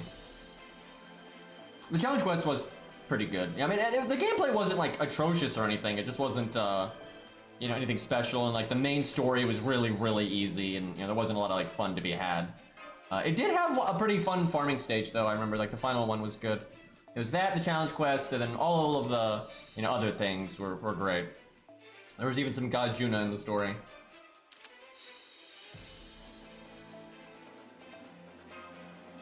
Okay, well, we just super upgraded Leonidas. Now we'll go to NA. I was planning to go to NA a lot sooner than this, but got a little sidetracked there.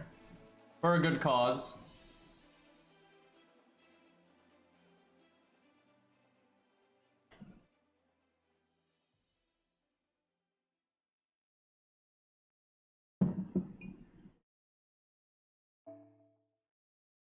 That's gonna be pretty swell though, because now if it gets an animation update, I don't need to like bug Kai to log in or anything like that. I can just use mine.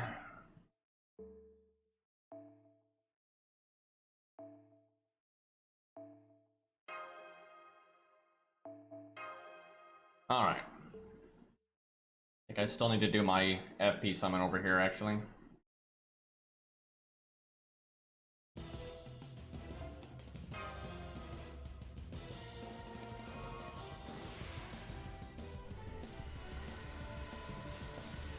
Look at all these coins we're not getting, because you don't get those retroactively. Actually, I feel like we're gonna fight Cerberus kind of soon. Not for the final time by any means, but who to use? Got that in Martha. It's kind of fun against the Berserker. Got Gorgon. I feel like we haven't used... Yeah, okay, we'll go Gorgon. We haven't used her in quite some time.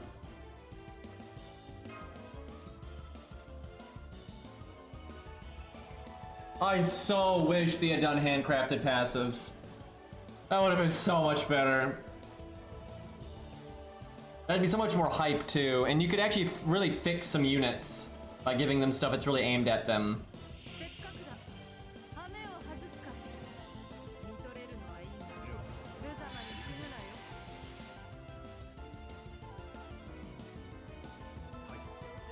Probably could have just done a quick chain there, to be honest. Also, I should have attacked a Berserker.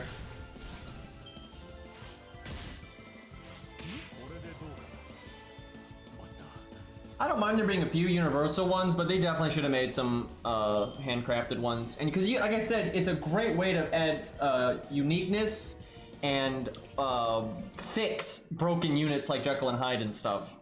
Like you could really, because there's so many things you can do with passives between NP per turn, or just generic damage ups, or anti-classes, or you know, NP gain passives even. Like there's just all kinds of things you can do with them. Hell, you can even do a passive where something happens when like a guts goes off, right? You can make that a passive. So that you can fix a lot of broken units, and then you can give quality of life stuff to units that don't really need the help, and things like that.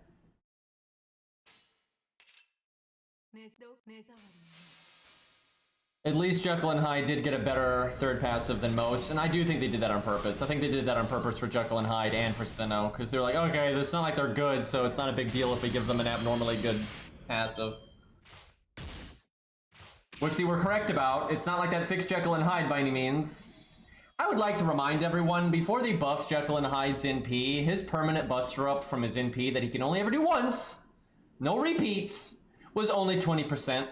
So he did an NP that did 0 damage for a 20% buster buff that he could not, you know, stack. Did not make a lot of sense, by the way. And now it's 40%, which is better, but it's still not even remotely worth it.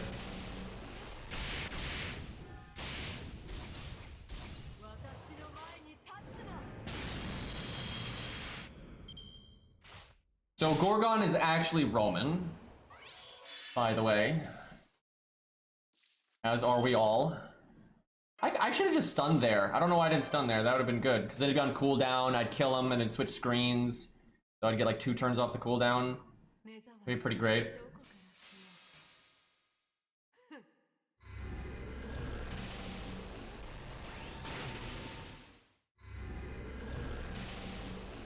Unnecessary crit.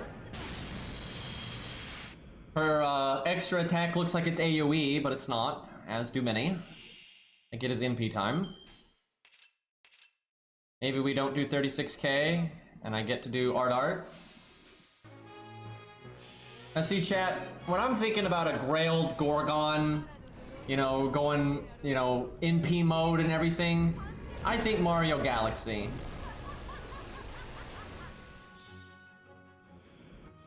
This is totally like her boss theme in Babylonia.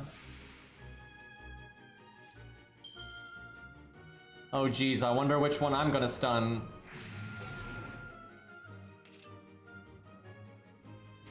I think I go full NP gain, actually.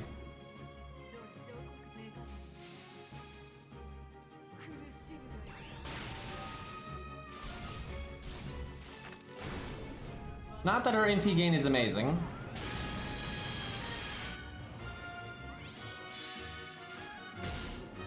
Damn it, poison.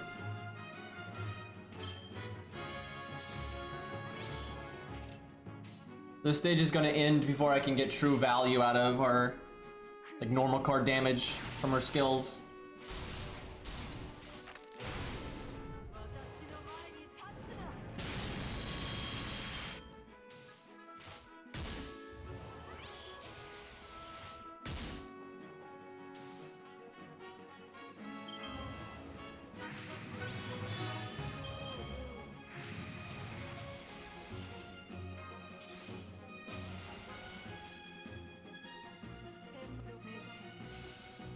I can't remember. Did the anime cut regular Gorgon, if you can even call her that, helping at the end? I feel like they did. I don't remember that being in the anime. But I may be crazy. I definitely remember them cutting most of Benkei's stuff though, like the bit where he's like defending that village, cut that, and then him killing corrupted Ushi, he cut that and gave it to Quetz. It was there, I believe. I don't remember it, but I don't know. I have to go back and look. Give me 1 second. I gotta do something in real life real quick. Give me just one moment here. Also, shut up, Mash.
Chat, you know what's funny?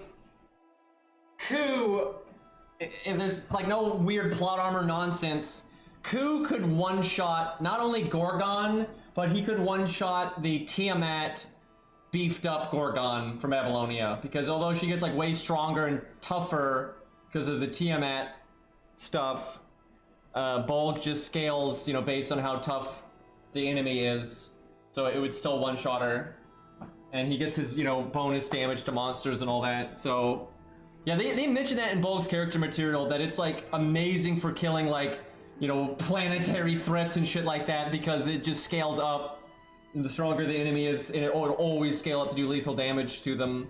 And then plus the damage that Bolg does normally. So it's just super OP like that. And Ku's like a famous monster killer, so he gets bonus damage to monsters. So Gorgon is just so dead. And he has runes that cancel out Mystic Eyes, so he can't be turned to stone either. So it's just super broken. Like, he is such a good counter to Medusa on, like, every front.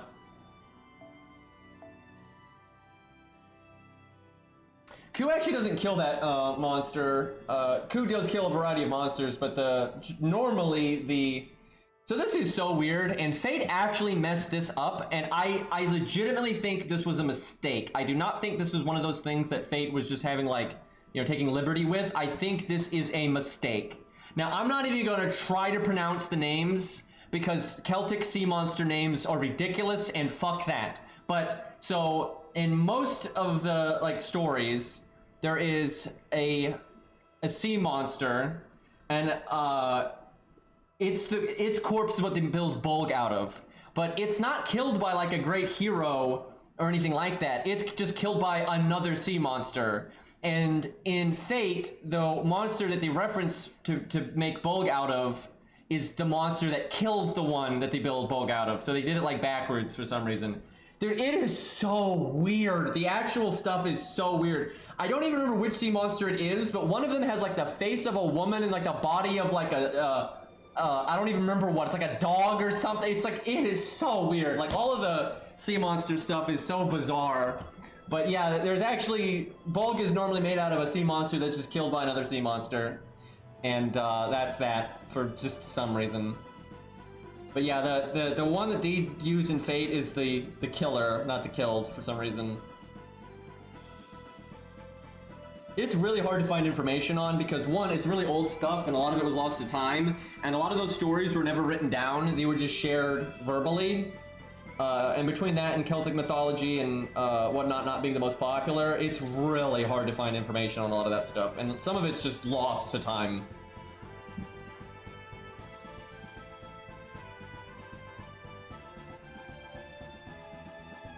I really just hope we get normal Berserker coup. That would be really cool.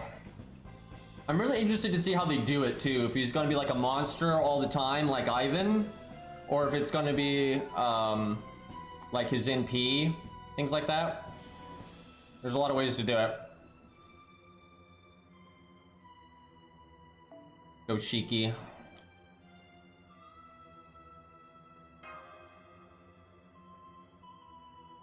Yeah, Irish stuff specifically, but other Celtic stuff as well. But Irish mythology specifically has gotten a lot more popular in the last like 10 years. There's been a lot more games using it and you know, media and stuff like that. And it's just gotten people more interested in it. I think people would have always been interested in it. It's an awesome, you know, stories and such. I think the main reason it didn't was just a lot of people didn't know about like that part of the world. And a lot of it was lost to time, and it didn't, you know, it never really caught on. But once people see it, I think most people like it. I think it's pretty great. I got some interesting stuff. But yeah, he's either going to be Warp Spasm all the time, or it's going to be like something he activates. But it sounds like, from what like Walter said about him, he's fucking crazy no matter what.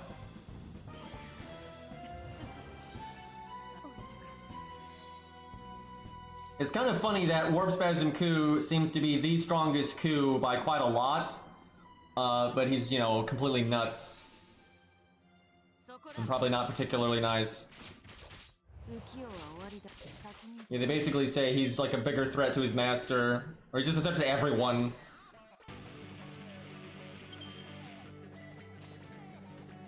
Make a really good antagonist for a story. That'd be cool.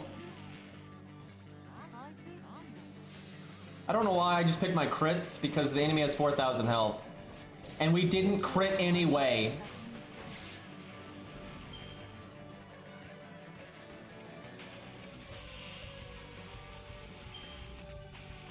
Let's see.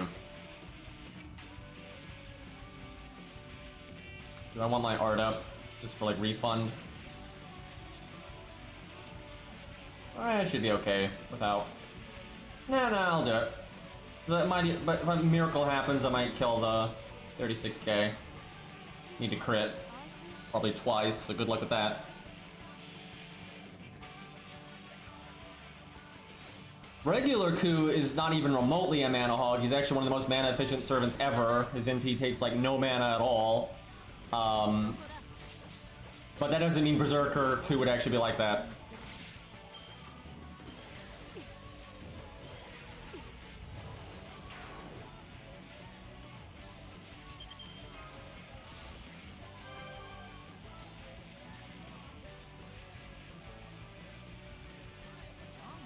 Sadly, I got Stargin down. I could use a crit next turn, kill the 37k one smoothly.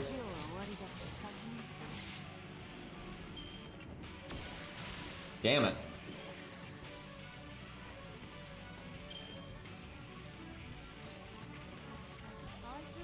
Okay, I've got a guaranteed crit. Very nice. 50-50, 100. Easy. Damn, we needed some damage on that one, though. And yeah, that's your Shiki Red.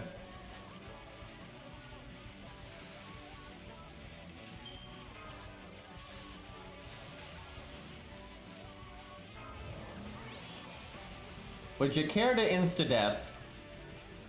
This would be such a good time to insta-death.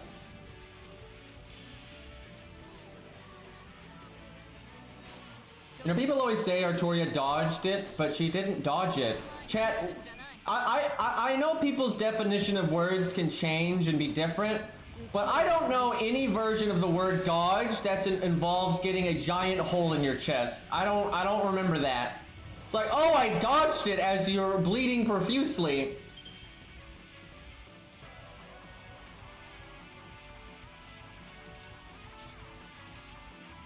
And there's no way to avoid getting hit by Bulk. You can just avoid that hitting you in the heart.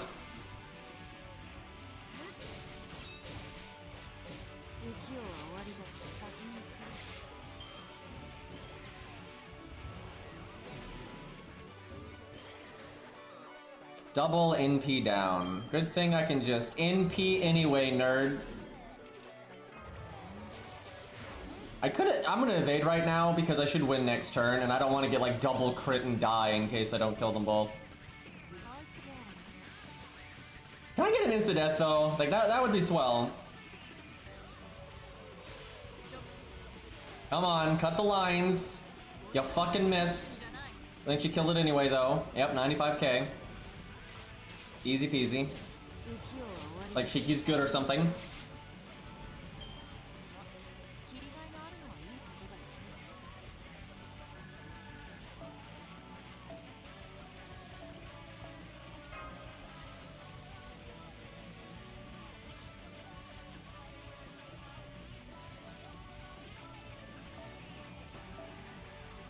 So far, we haven't had any need to counterclass.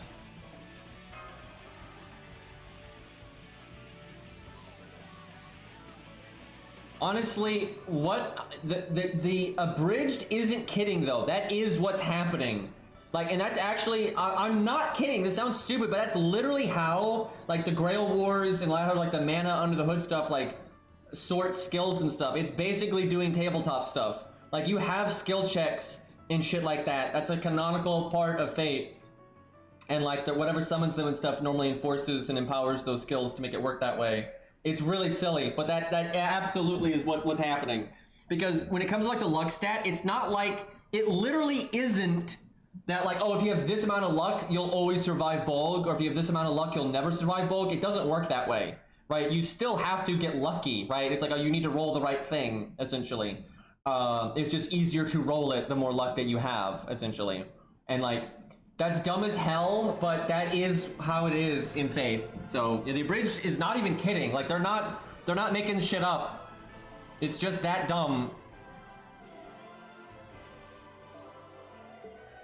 Dude, there are several parts in like Dragon Ball Z abridged where they actually don't change anything, and that it just highlights how stupid the original was. Like that, most good abridges do that. Every once in a while, they won't change something, and that's how you make it funny because it's that busted. But yeah, Fate was like based on tabletop games and such. That's why like you got the alignments and everything. Okay. I didn't think this fight was this early in the story, but I think you actually fight them more than once. All right, let's see.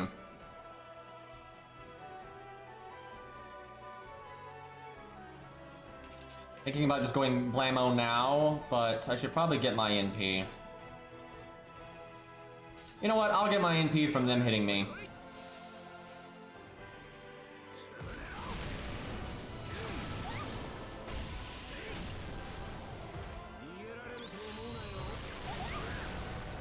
Yeah, the influence of Tolkien, it's not just Lord of the Rings, it's like all the stuff he did in that universe.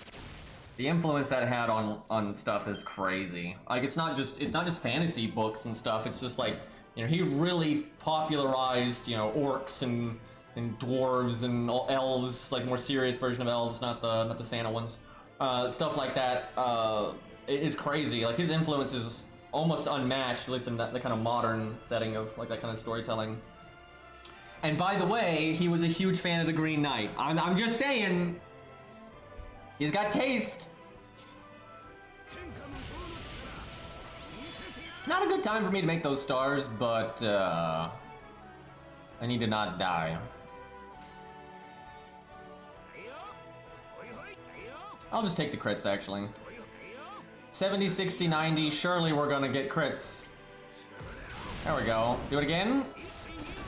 Nope. One more? Yeah, okay. Not enough, unfortunately.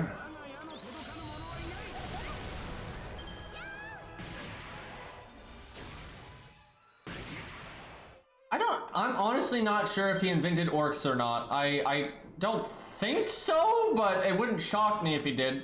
I know he invented some of like the variants of orcs that you know, we see these days.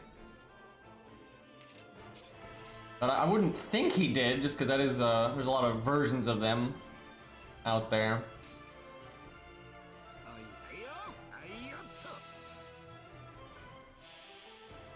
But like the bigger orcs and stuff, and other you know, fiction uses that now too.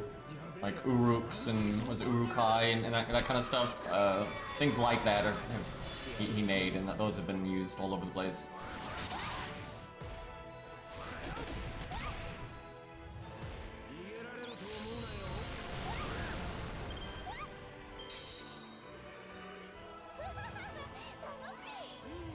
Yeah, actually, a lot of people don't realize that, but Tolkien did take a lot from Norse stuff. A lot of people miss that, but he absolutely did. He had a lot of different inspirations, though. He pulled from a lot. I always liked, what is it called, the Silmarillion, or whatever the fuck, what the fuck is that name? Anyway, I always liked that more than Lord of the Rings, because, like, it was a lot less generic. Like, I think Tolkien's, like, universe is super interesting, but I think Lord of the Rings is pretty boring, because Lord of the Rings is, like, very black and white, good guys beat bad guys are idiots, and that's kind of it. But the surrounding stuff, like his other works and whatnot, is a lot more expanded upon. It's a lot more back and forth. It's not so one-sided. There's even morally gray stuff, which you don't have a lot of that. What sucks is Tolkien even said he wanted to put some like more morally gray stuff in Lord of the Rings, but some of it he just didn't have time to do, or he just couldn't fit it in. Like he said, it was like asked by someone, he wrote a letter about it or something, where like he didn't actually want orcs to be 100% evil all the time, because that would mean like the evil that corrupted them is stronger than like the god of the universe, and he didn't, so he said that there were good orcs, but he just never found a time to put them in anything. But they do technically exist. So he had some like morally gray stuff in there, but Lord of the Rings ain't got none of it, and it's just, I find that kind of dull, right? It's just very, you know, bad guys are drooling and have no strategy, and the good guys always win in the end of the day, and the bad guys are like, oh no, we lost, and that's it. It's like, I don't find that too interesting. Where like the Silmarillion is just, there's way more going on, and there's it's just more interesting to me. And the bad guys are cooler there. We just did so much damage, by the way. I think we got her.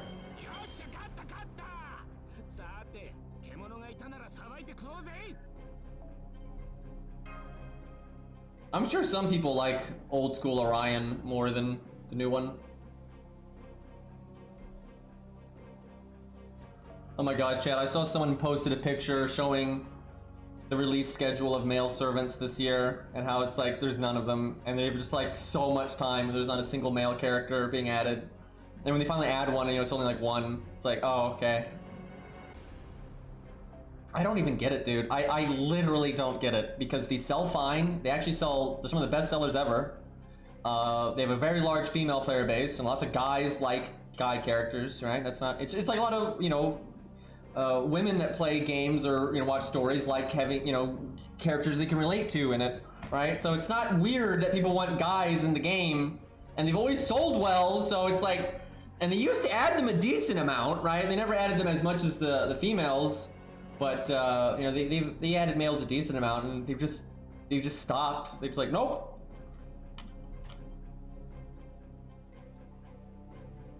Yeah, I do prefer the more serious stuff, and they haven't done that a lot. They normally do serious stuff for the main story, normally. So hopefully we'll get some, you know, like Lost Belt 7, that kind of thing. Look at all these Shikis, man.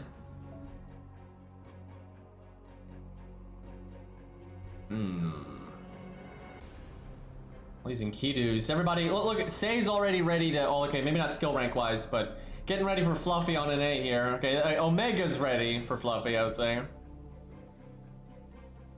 Look at all these Enkidus. Oh my god. Okay, you know what? Why not? I'll highlight the cancer. Get that flat damage in here. Even limit broken. Please tell me, did he max this? Yeah, of course he did. Of course. Look at that, 0 attack. Imagine being a unit that is guaranteed to live for like 1 billion turns, so you want to do as much damage in those turns as possible, and you have a CE with 0 attack on it.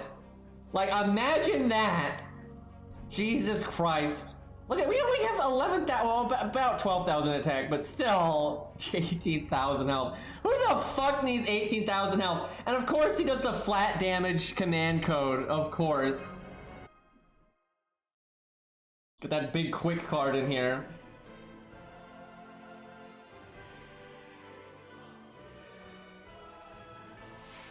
Oh, hi Cerberus. Pretty sure we can handle that.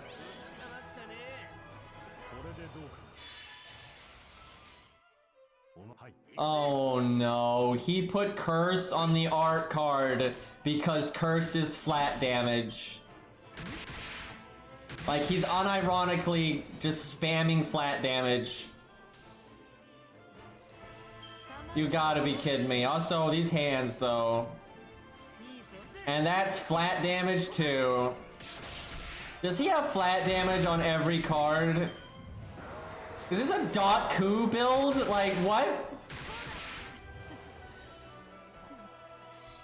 Man, if I had my NP, I'd use my third skill. But, the only thing that's not a dot is our Buster card.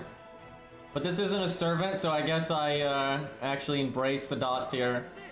What is happening?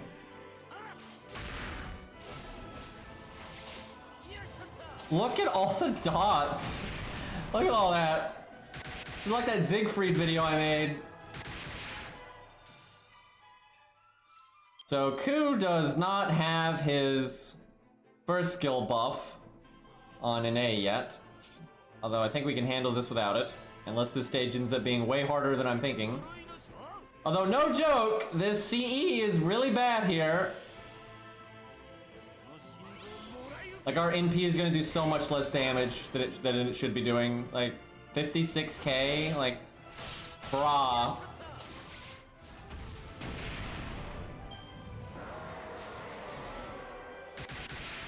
I don't know why he keeps NP sealing me on the turns that I don't have my NP. Really smart, this one.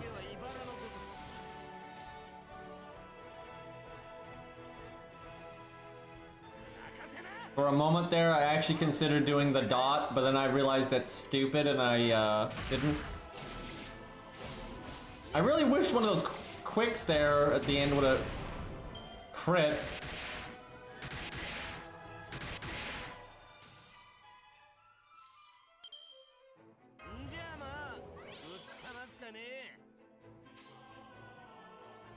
Yeah, I'm gonna heal.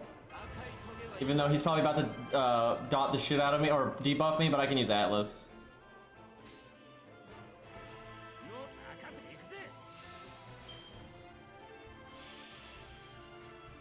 Is this a BM coup? That depends on who you ask.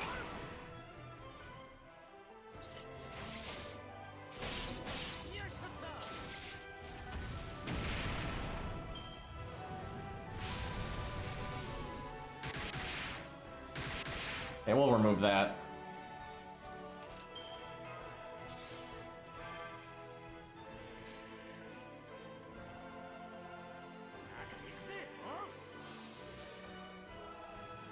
This might get a little ugly though. Our damage really is lower than it should be. Like, a proper 100 coup would have absolutely broken on this turn, by the way. And see, now I'm gonna whiff my NP. I almost want to NP anyway. Just for the crits next turn and the defense down, but it's probably not worth it. They just dot him up. Oh, if I want to do, I can do triple dot, but then I have to drain my own health. That's probably okay. Wait, why do I care about doing triple dot? Like, what? This is not Siegfried. It's not enough damage to matter.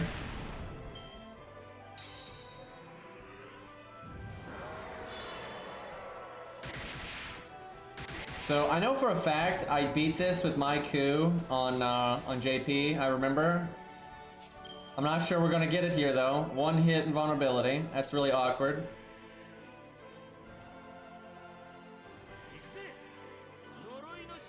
See, our guts will go off this turn.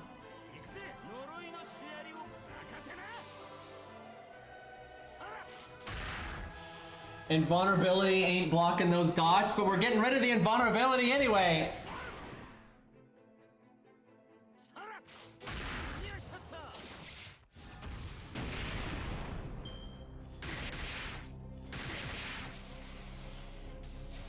Alright, he gets that every turn. Oh boy.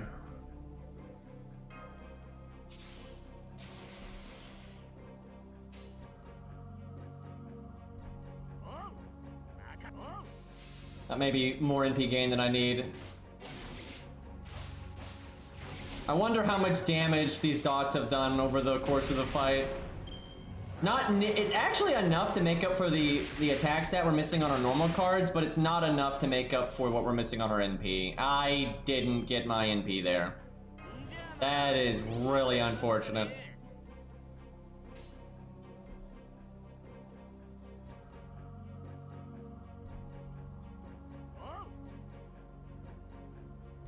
Dot versus... Okay, we'll do the 30% crit chance. That gets us triple dot.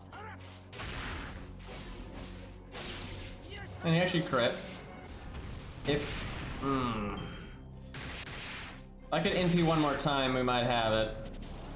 But I'm not sure that's gonna happen. It's mainly because we just overcharged by so much.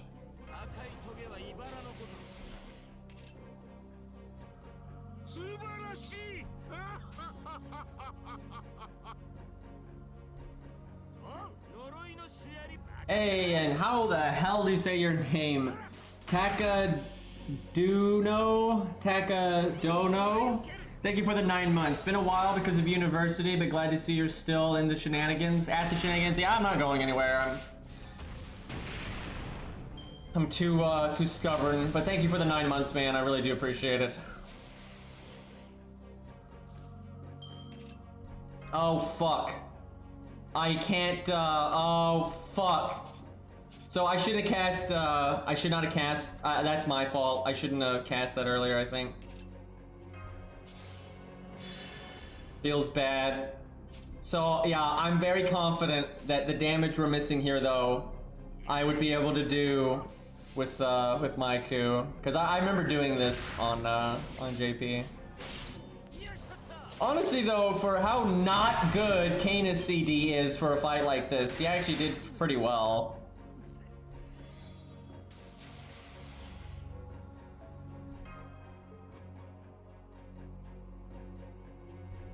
So, actually, he could probably do it, though. I can't believe I'm saying this, but Atlas didn't do anything. It didn't matter at all.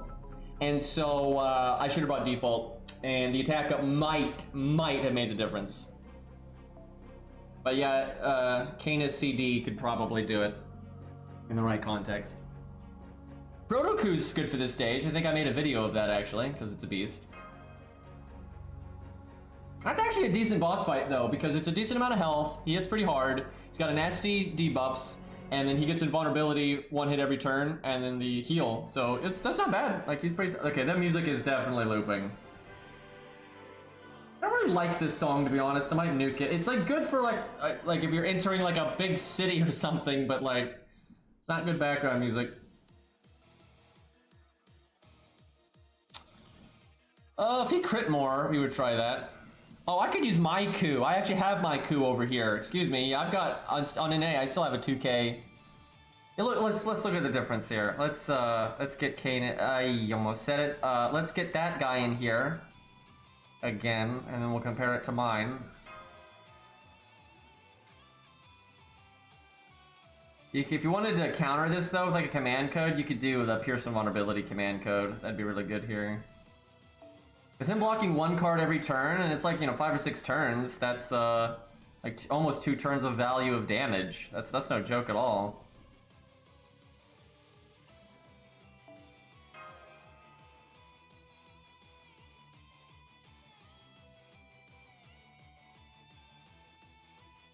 I can't find him.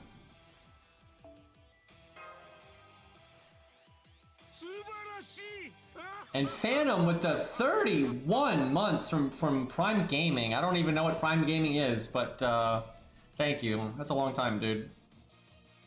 Yeah, I saw their last login was a while ago when I summoned them there. Damn. Alright, we'll go with that then, but I can still whip out my coup here and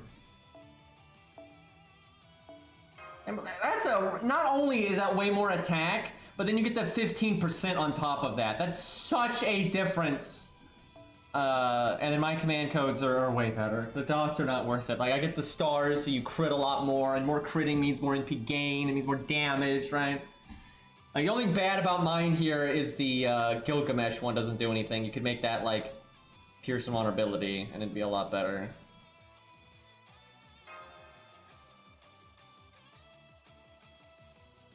I'm pretty sure he has Sumo. He just doesn't use it because the meme.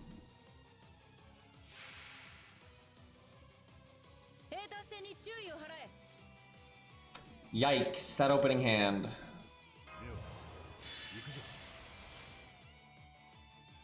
Buster card, don't do nothing here.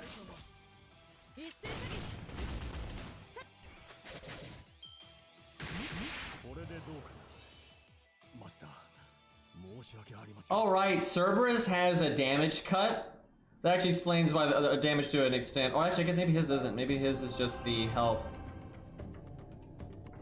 Oh yeah, he's got that ninja guts, doesn't he? Yeah, he's got that ninja guts. Comes back with like 50k. Yeah, this fight's actually pretty tough at neutral. It's actually a little tough when you're counterclassing, I think. Not if you're like Lee or Jack or Kama, but for the normal mortals out there. And I remember Protoku soloed it, but you did have to be pretty careful. Had to play right.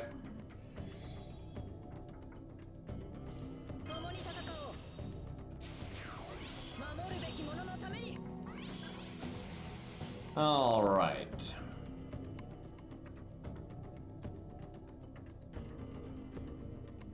Just quick chain, I guess.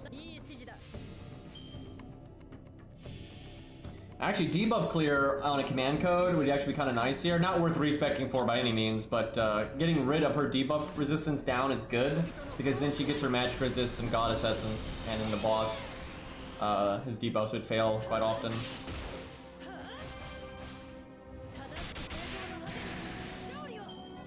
Good start.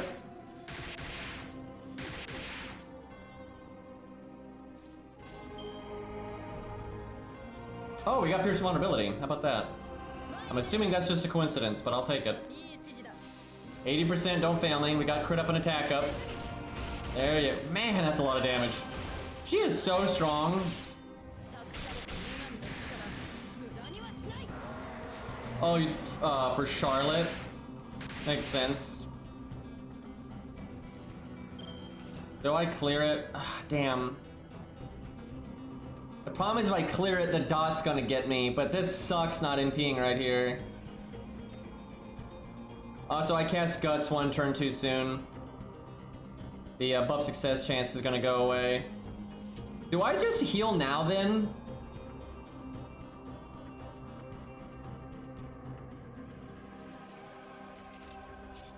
I guess.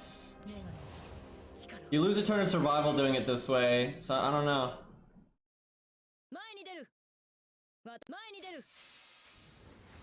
But it's pretty crappy to have to roll the dice next turn. Oh man, this is bad, because now I can't NP again. Actually, I'm probably gonna NP just to remove his buffs and give myself stars. Oh, that's not good. That's not good.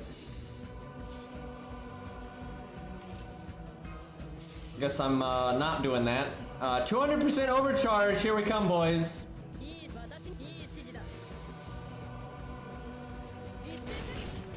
Now, if he wants to cast NP Seal now, I can remove it.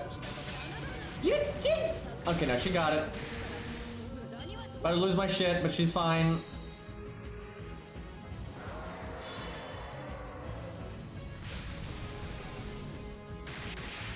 $222%. How silly.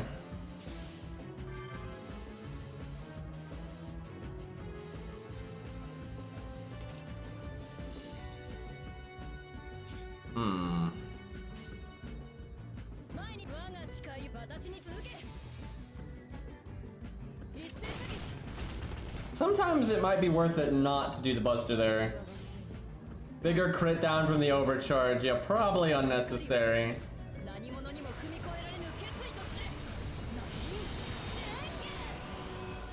34.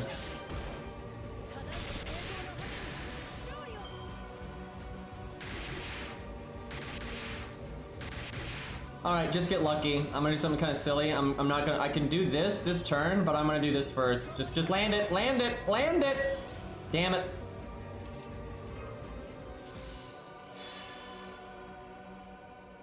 I think I wait a turn to do guts. I'm gonna regret that if he like crits me now or something.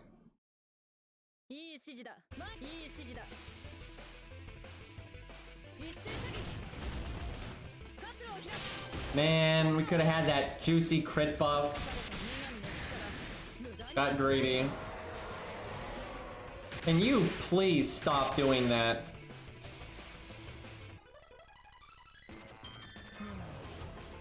Okay, I could have probably got away with guts last turn.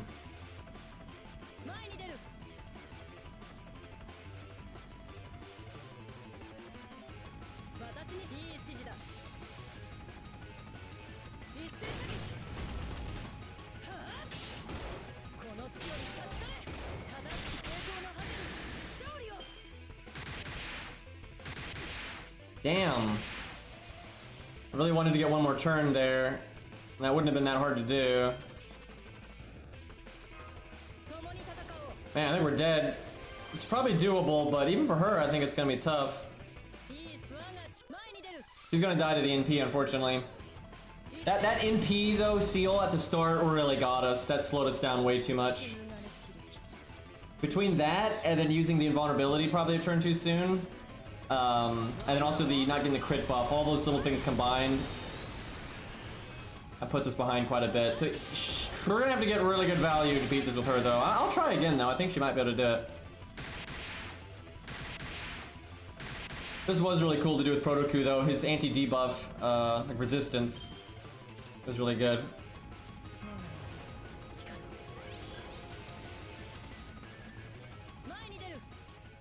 Yeah, she's gonna die to the NP.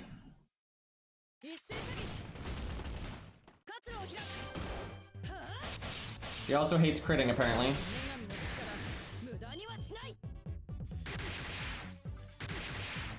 Damage cut's really good, though. Man, she's so close.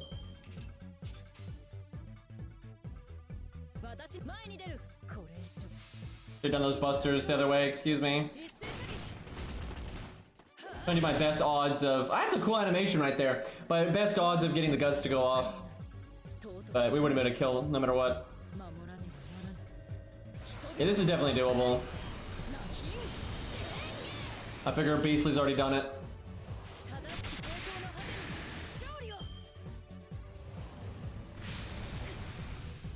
Alright, let's try this again.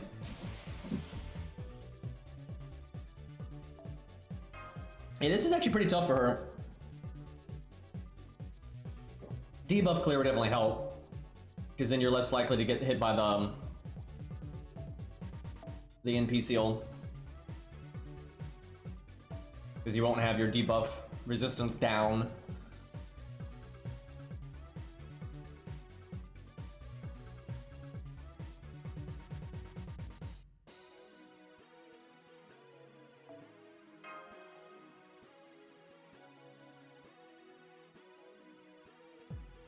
Yeah, Protoku was kind of surprisingly good for this stage, because his first skill really is good here, and then the anti-beast thing is obviously good.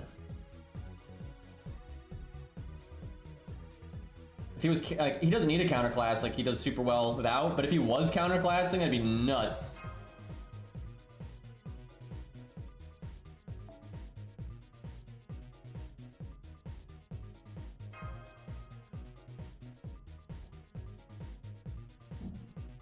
Critting is for cowards? Tell that to the bosses, man.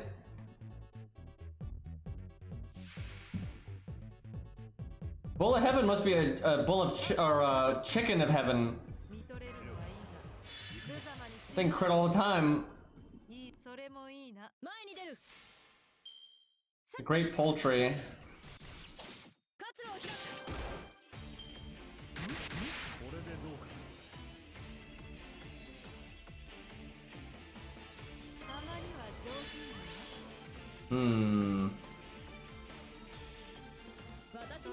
Just do damage, I guess.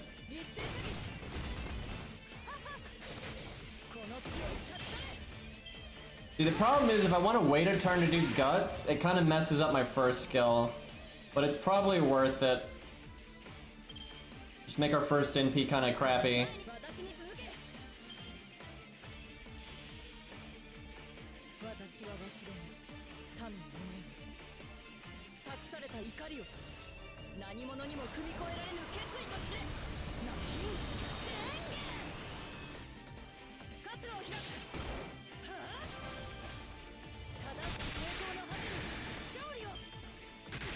No crit. No crit. Damn, I don't know, man. Like, with him doing that much damage, I feel like I should have already cast Guts.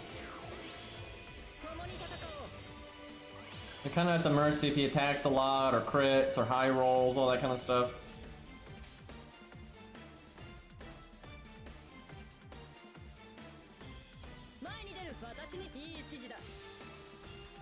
Actually wouldn't hate the debuff resistance for once. Got the heal. It's fine too.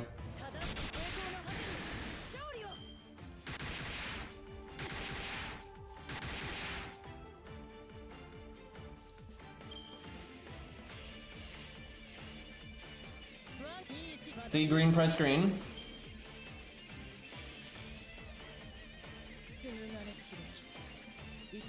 Yeah, the heal command code would be really good, which sucks because you're supposed to have it right now.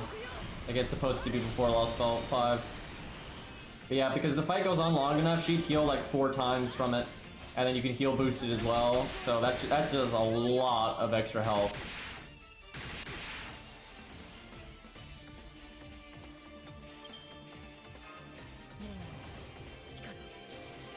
Okay. We want to break on this turn, but unfortunately I don't think we will. I want to do that. I want to do the 100 and the 90, but I think I need to heal boost. It's unfortunate. Okay, if we could break here, that'd be super helpful. Damn. Damn, we didn't crit that 80%, and then also, like, in the early turns, you know, we didn't get a lot of cards, so it is possible to break right there. It's just gonna be close. Do I NP? Because he doesn't have any of the buffs, I'm gonna say no. Actually, I probably should have done Art quick just for the chance at the heal or even the extra stars. And hell, even the debuff, like all 3 of the effects of the BB slot machine would have been good there. Although the heal actually would have been bad because of the heal boost.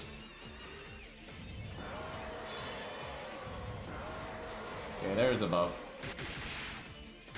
On like the worst turn ever though, because now I can't, damn it, man. We're gonna get 200% overcharge again. Well, she's got a cool animation. You know, the normal card is still good. Good extra attack.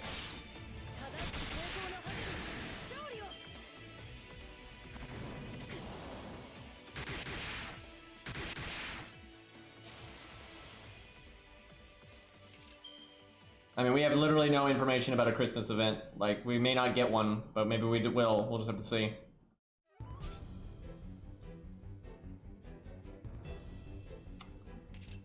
Huh.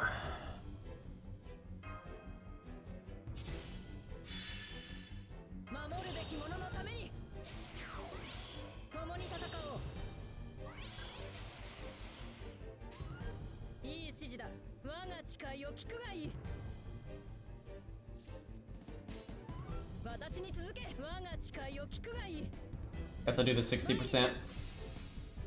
Blob dance with Excalibur, let's go. I trust the Blob with Excalibur. He's probably the one that blew up the White Titan.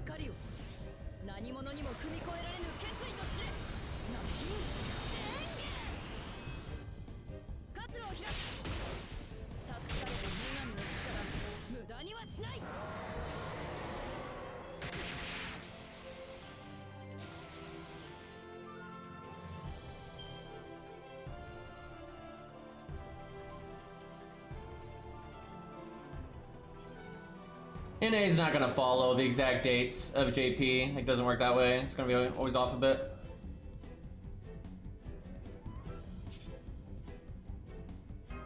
Yeah, I don't care about that in PCL.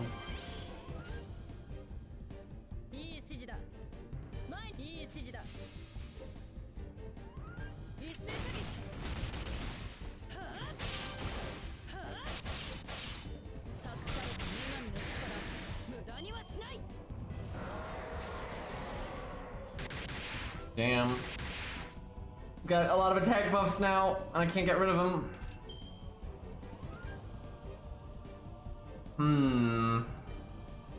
Coming down to the wire here.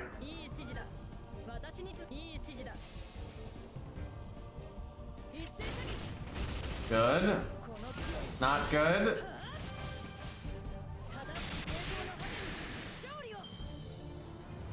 Stop doing that! I would like to NP game. Just a thought. You know, if you wouldn't mind.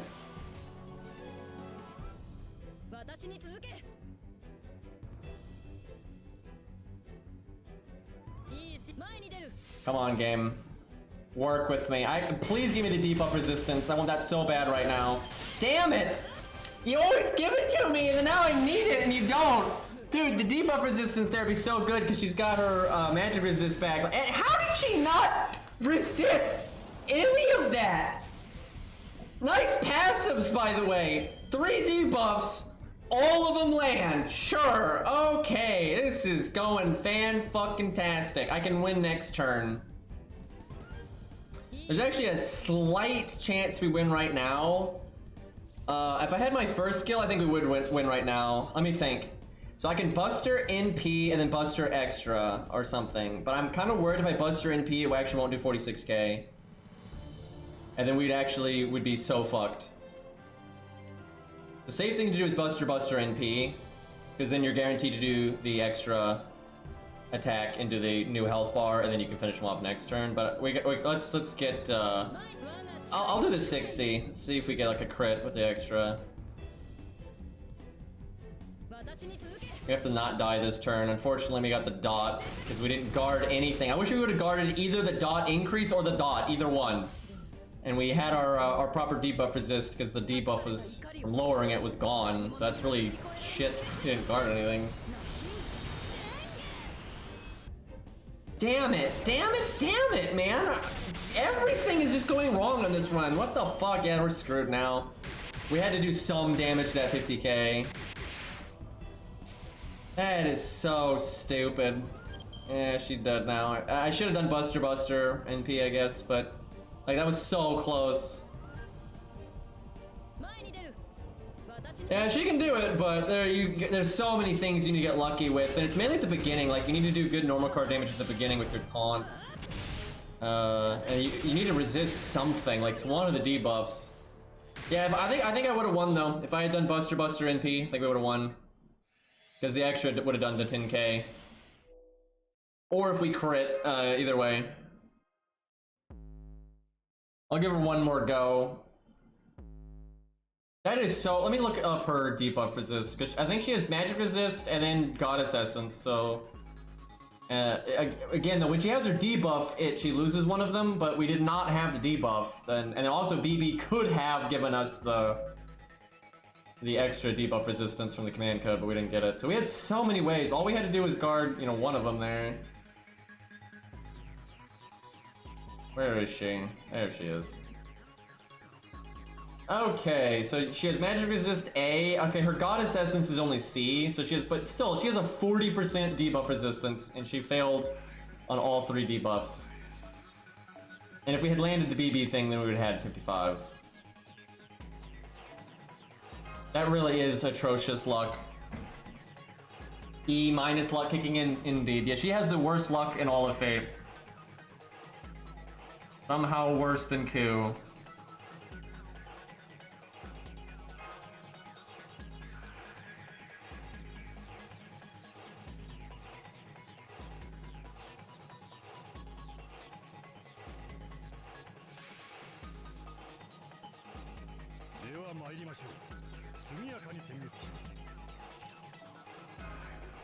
Oh my god, I'm just so sick of hands like that.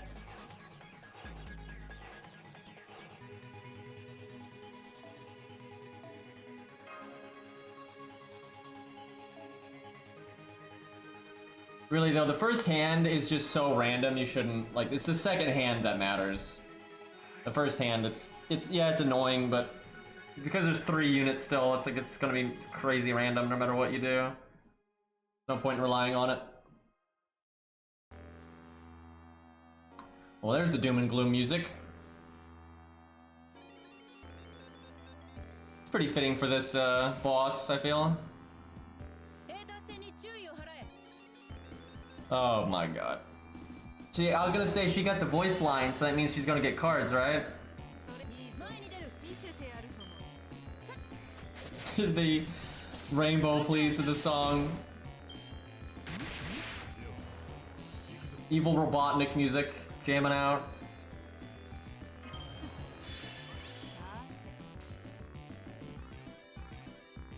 I kind of want to go for damage because that's what we end up needing. Hey, this is Sonic music. This is from Sonic 3. It's final boss theme.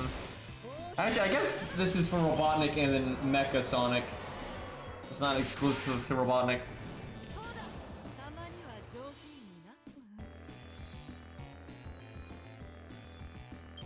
I can't NP.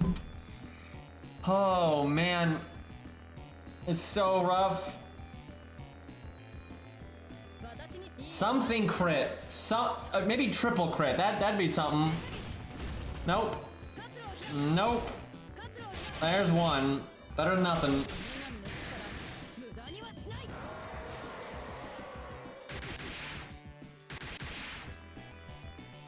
That did so much damage.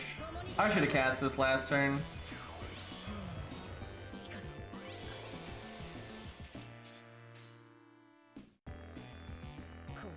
It feels so bad getting this much overcharge and just now NPing.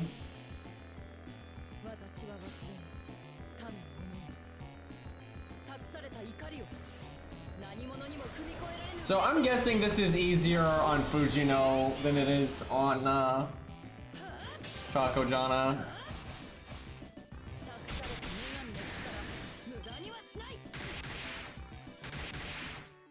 Not really? Really? That surprises me.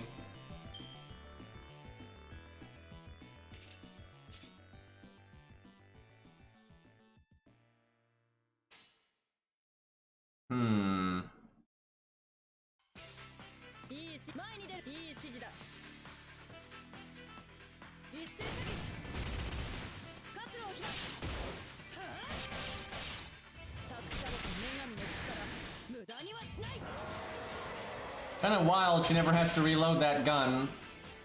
98%, fantastic.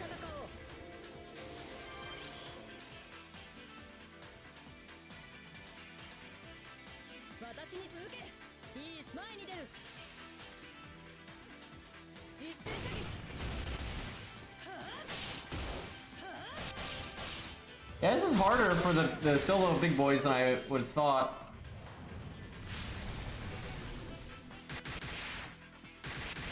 I make a video of this later, actually. I'm not sure for what unit, but I'll look what I made on JP, then I'll kind of go off that. Well, we stopped the skill seal, but that's not really the time to do it because we're gonna remove these anyway. I think I NP here. It sucks, but I don't want him having that attack buff, and I don't want to, like, miss out on the crits and stuff. Yeah, you really want to break on that turn, though. That's like the 1 turn difference that we need, because we normally fail by 1 turn.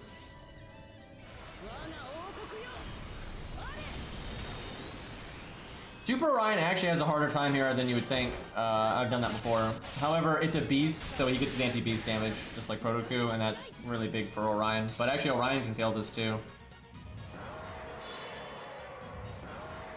However, I think intentionally this fight is very good for him.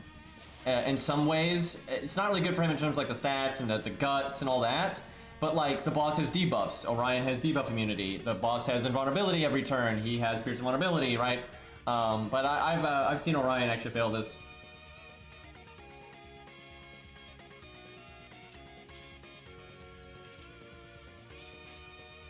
If the boss wasn't a beast, I think it would actually ultimately be pretty bad. But because it's a beast, it's not that big of a deal.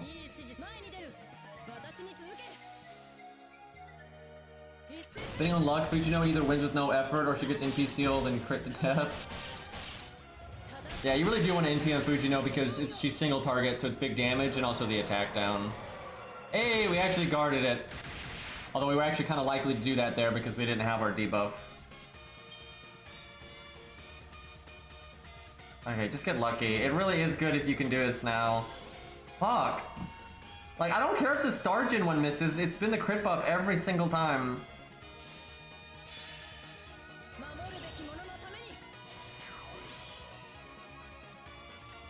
That's probably gonna get us killed. This is rough.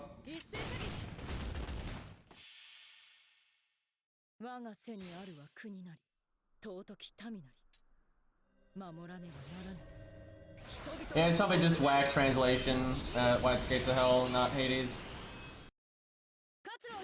But I mean, ultimately, it's the same idea. It's not like someone's gonna not understand it. But it should have been Hades. But like I said, it's not really that big of a deal.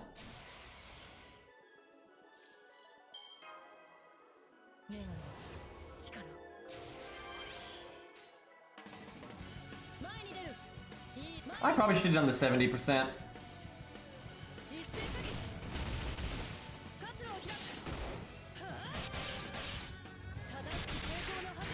Might have even gotten our NP nice and smooth there. Might get it here though.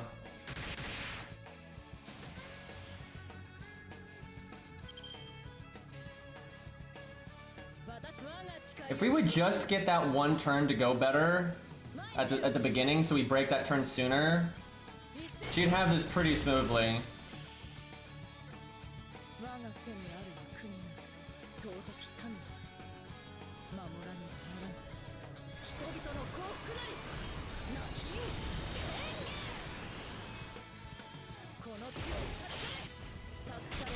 Can you imagine if Fujino had crit down? Like, holy crap.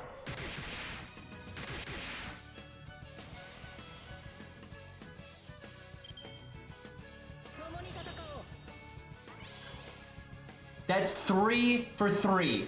That is 3 for 3, where she missed the crit buff and landed the Stargen buff. What is... I think it's like 60. I don't think it's 80 for her. Yeah, it's 60. You can take it to 80 when you've got the landling command code later.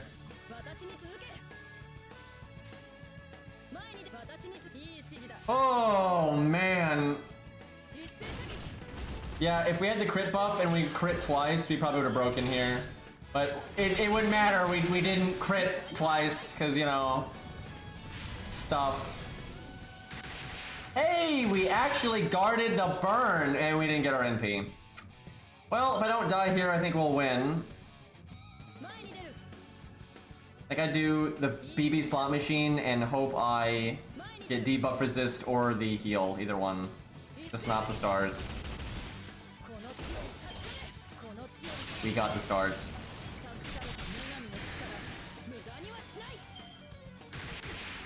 Don't NP seal me. Don't NP seal me. Yes, we won! Fuck you! As I think we did. We gotta make sure. We got the attack buff, so I think we got it. 80% versus 60%, but Buster just does more damage. Probably the 80.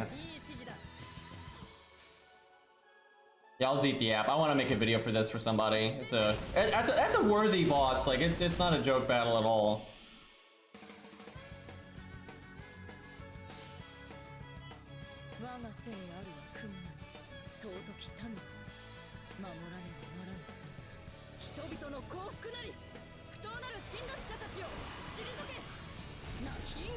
Pretty cool NP.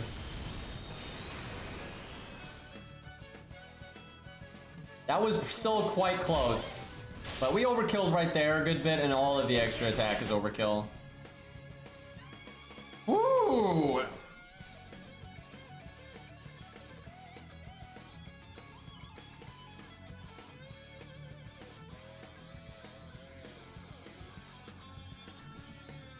I could get the video for her, but I'll probably do someone else just cause I've got a few videos for her.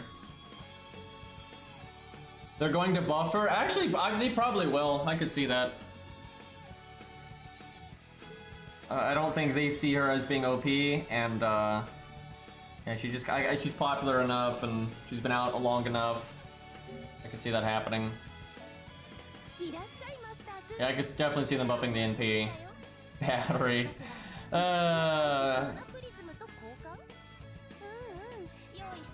Dude, I don't play NA very much, and I don't have very many mana prisms. That kind of sucks. I gotta work on that. Hard to keep up with NA when I'm playing all the other accounts. Probably some stuff I can burn here.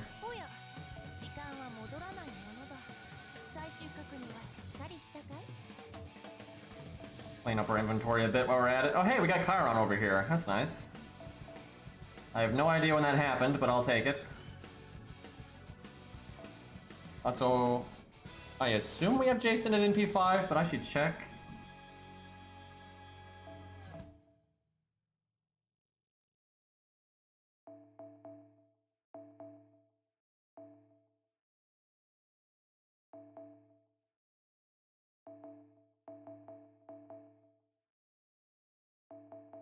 I never actually rolled FP since they added the new bronzes, so I gotta be a little careful with that.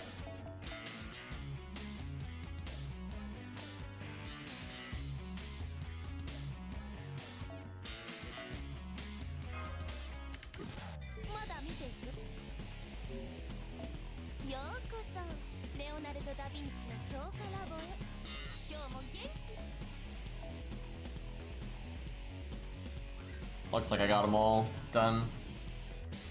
Except for Chen Gong, apparently. And I guess it's kind of hard for him because you need the extra copy, but damn.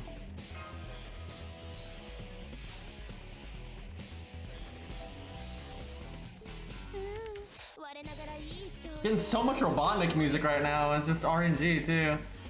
Did not plan it.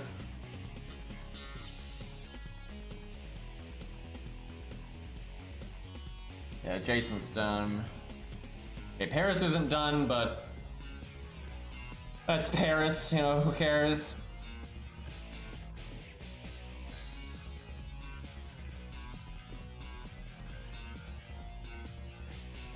Wow, I have NP3 Medea, Lily. He's actually got a decent amount of uses. People act like Asclepius trivializes her, but I do not agree. I do think Asclepius is better overall, but she's still good. NP4 Lancelot, that's pretty cool. NA stuff. Yeah, I could see them buffing her NP. That's kind of their shtick. Alright, I think we'll do like one or two more, then we'll probably wrap up. Because I don't want to beat this stage, I want to keep it for a video, but we can mess around with some units. Might use some that have no chance of beating it, but just see how far they can get. It's always fun to benchmark like that.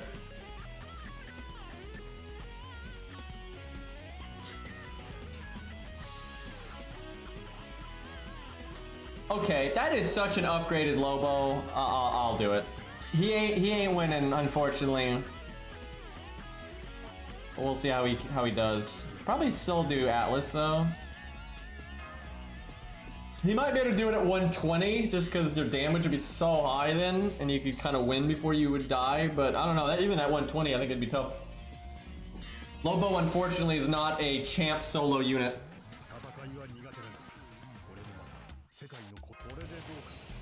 Slow-mo skills.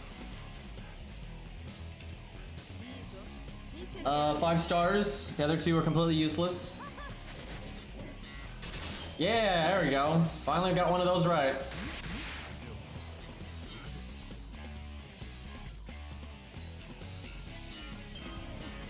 Not a very good follow-up hand. Right, quick chain. Yeah. And then hope for the 5 stars again. She just failed a 60 crit and a 90 crit, and then he failed a 20. And if they had crit, we'd make more stars. Who does that? Now, on the one hand, I wouldn't mind...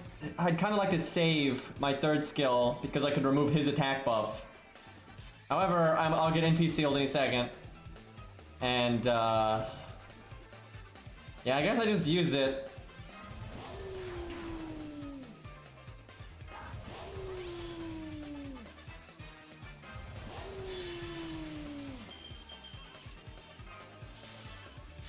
Hopefully I don't regret that.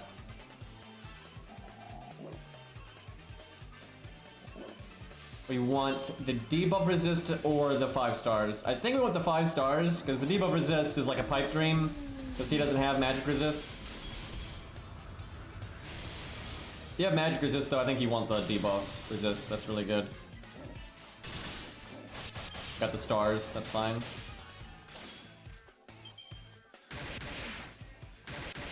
See, for that one turn, we're crazy tanky.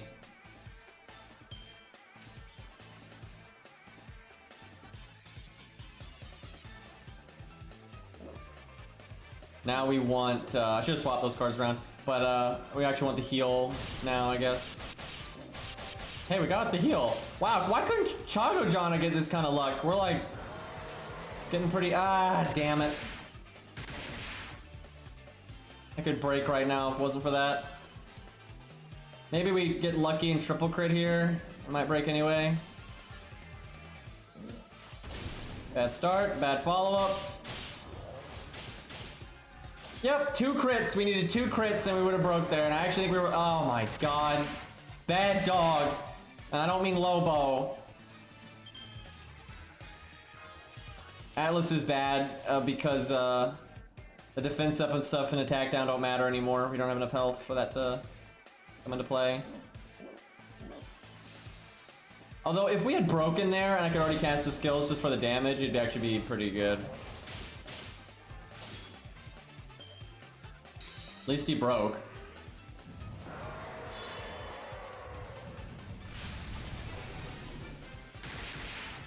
%300 overcharge. Not what I wanted to see. So with the attack down, removing his attack buff and the defense up, if we land the BB heal and then the boss is just an idiot and like, you know, casts a skill and stuff, we might live. Not particularly likely though. Yeah, just instant death. We actually would kill him because he's on the 2nd health bar. The odds of that are unbearably low.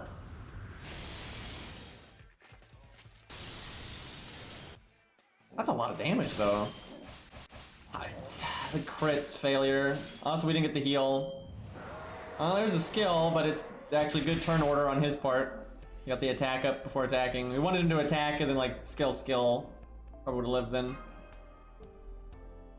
Got that sad music. So I don't think I have the heart to insult Lobo. You know how sometimes I like, you know, pick him while they're down. You know, I don't do that for Lobo. You don't make fun of the dog.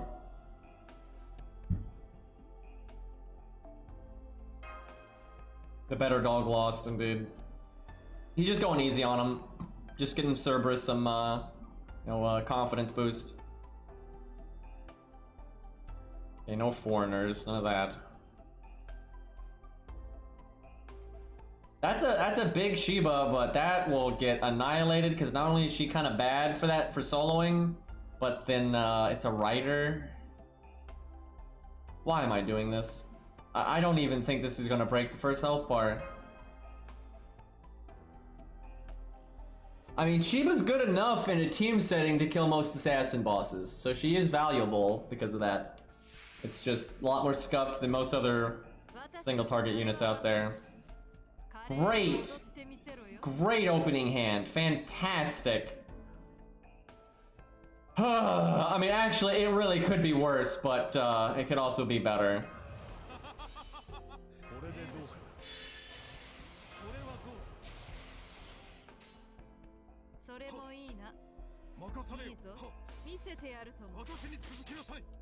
Actually decent NP gain. Wow, he so close to getting his NP. And if I could NP right there, that'd actually be really good. It wouldn't matter, we got NP sealed. Excuse me. I don't know what game I thought I was playing. All these Buster cards.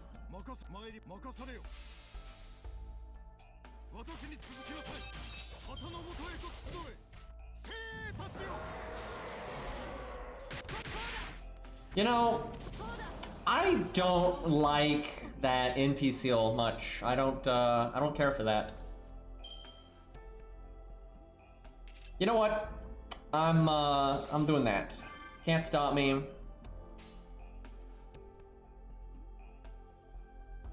Part of me wants to do art, but I think we'll just do this and really hope that we get a lucky crit.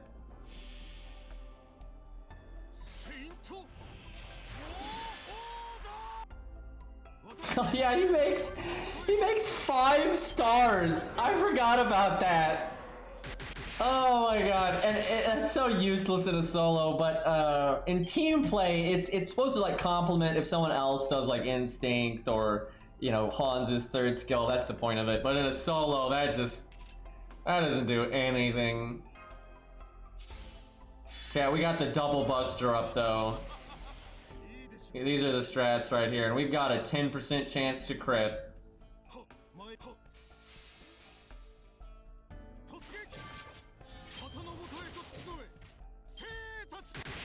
Kind of a shame we could get a crit, and we're dead. Alright. Halfway into the first health bar.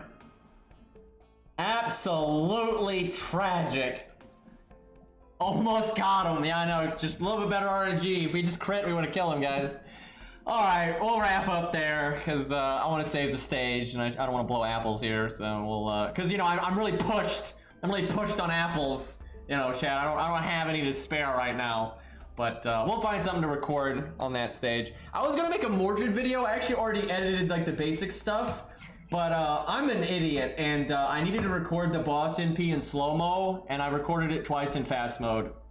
So what I'm doing is Arjuna has got an account that's gonna get to that boss fight kinda soon, and I'm gonna get the footage from I Love Arjuna to do the thing that I want. Because there was like an edit, you know, I wanted to do, and I fucked it up. So, you know, it's fine. I'll just do story replay, and I'll just go fight that boss again, right? You know, no big deal. And quitting CSGO, I remember that name. Thank you for the 2-month sub. How did quitting CSGO go, by the way? Cairo just shared me a video of CSGO of this guy made like a bait cheat program for like an aimbot, but it wasn't actually an aimbot. It was like to troll cheaters. I found that pretty entertaining. Alrighty. Never been better in my life. Ooh, man, that's some shots fired at CSGO. Well, I'm glad things are going well for you though. That's good. Alright, let's raid somebody. We shall raid Kadroth. There we go. I don't think we've raided him in a while. He's playing some FGO. I think he's on JP right now, actually. I'm kind of surprised by that. All right, lads. I will catch y'all soon, and I'm out of here.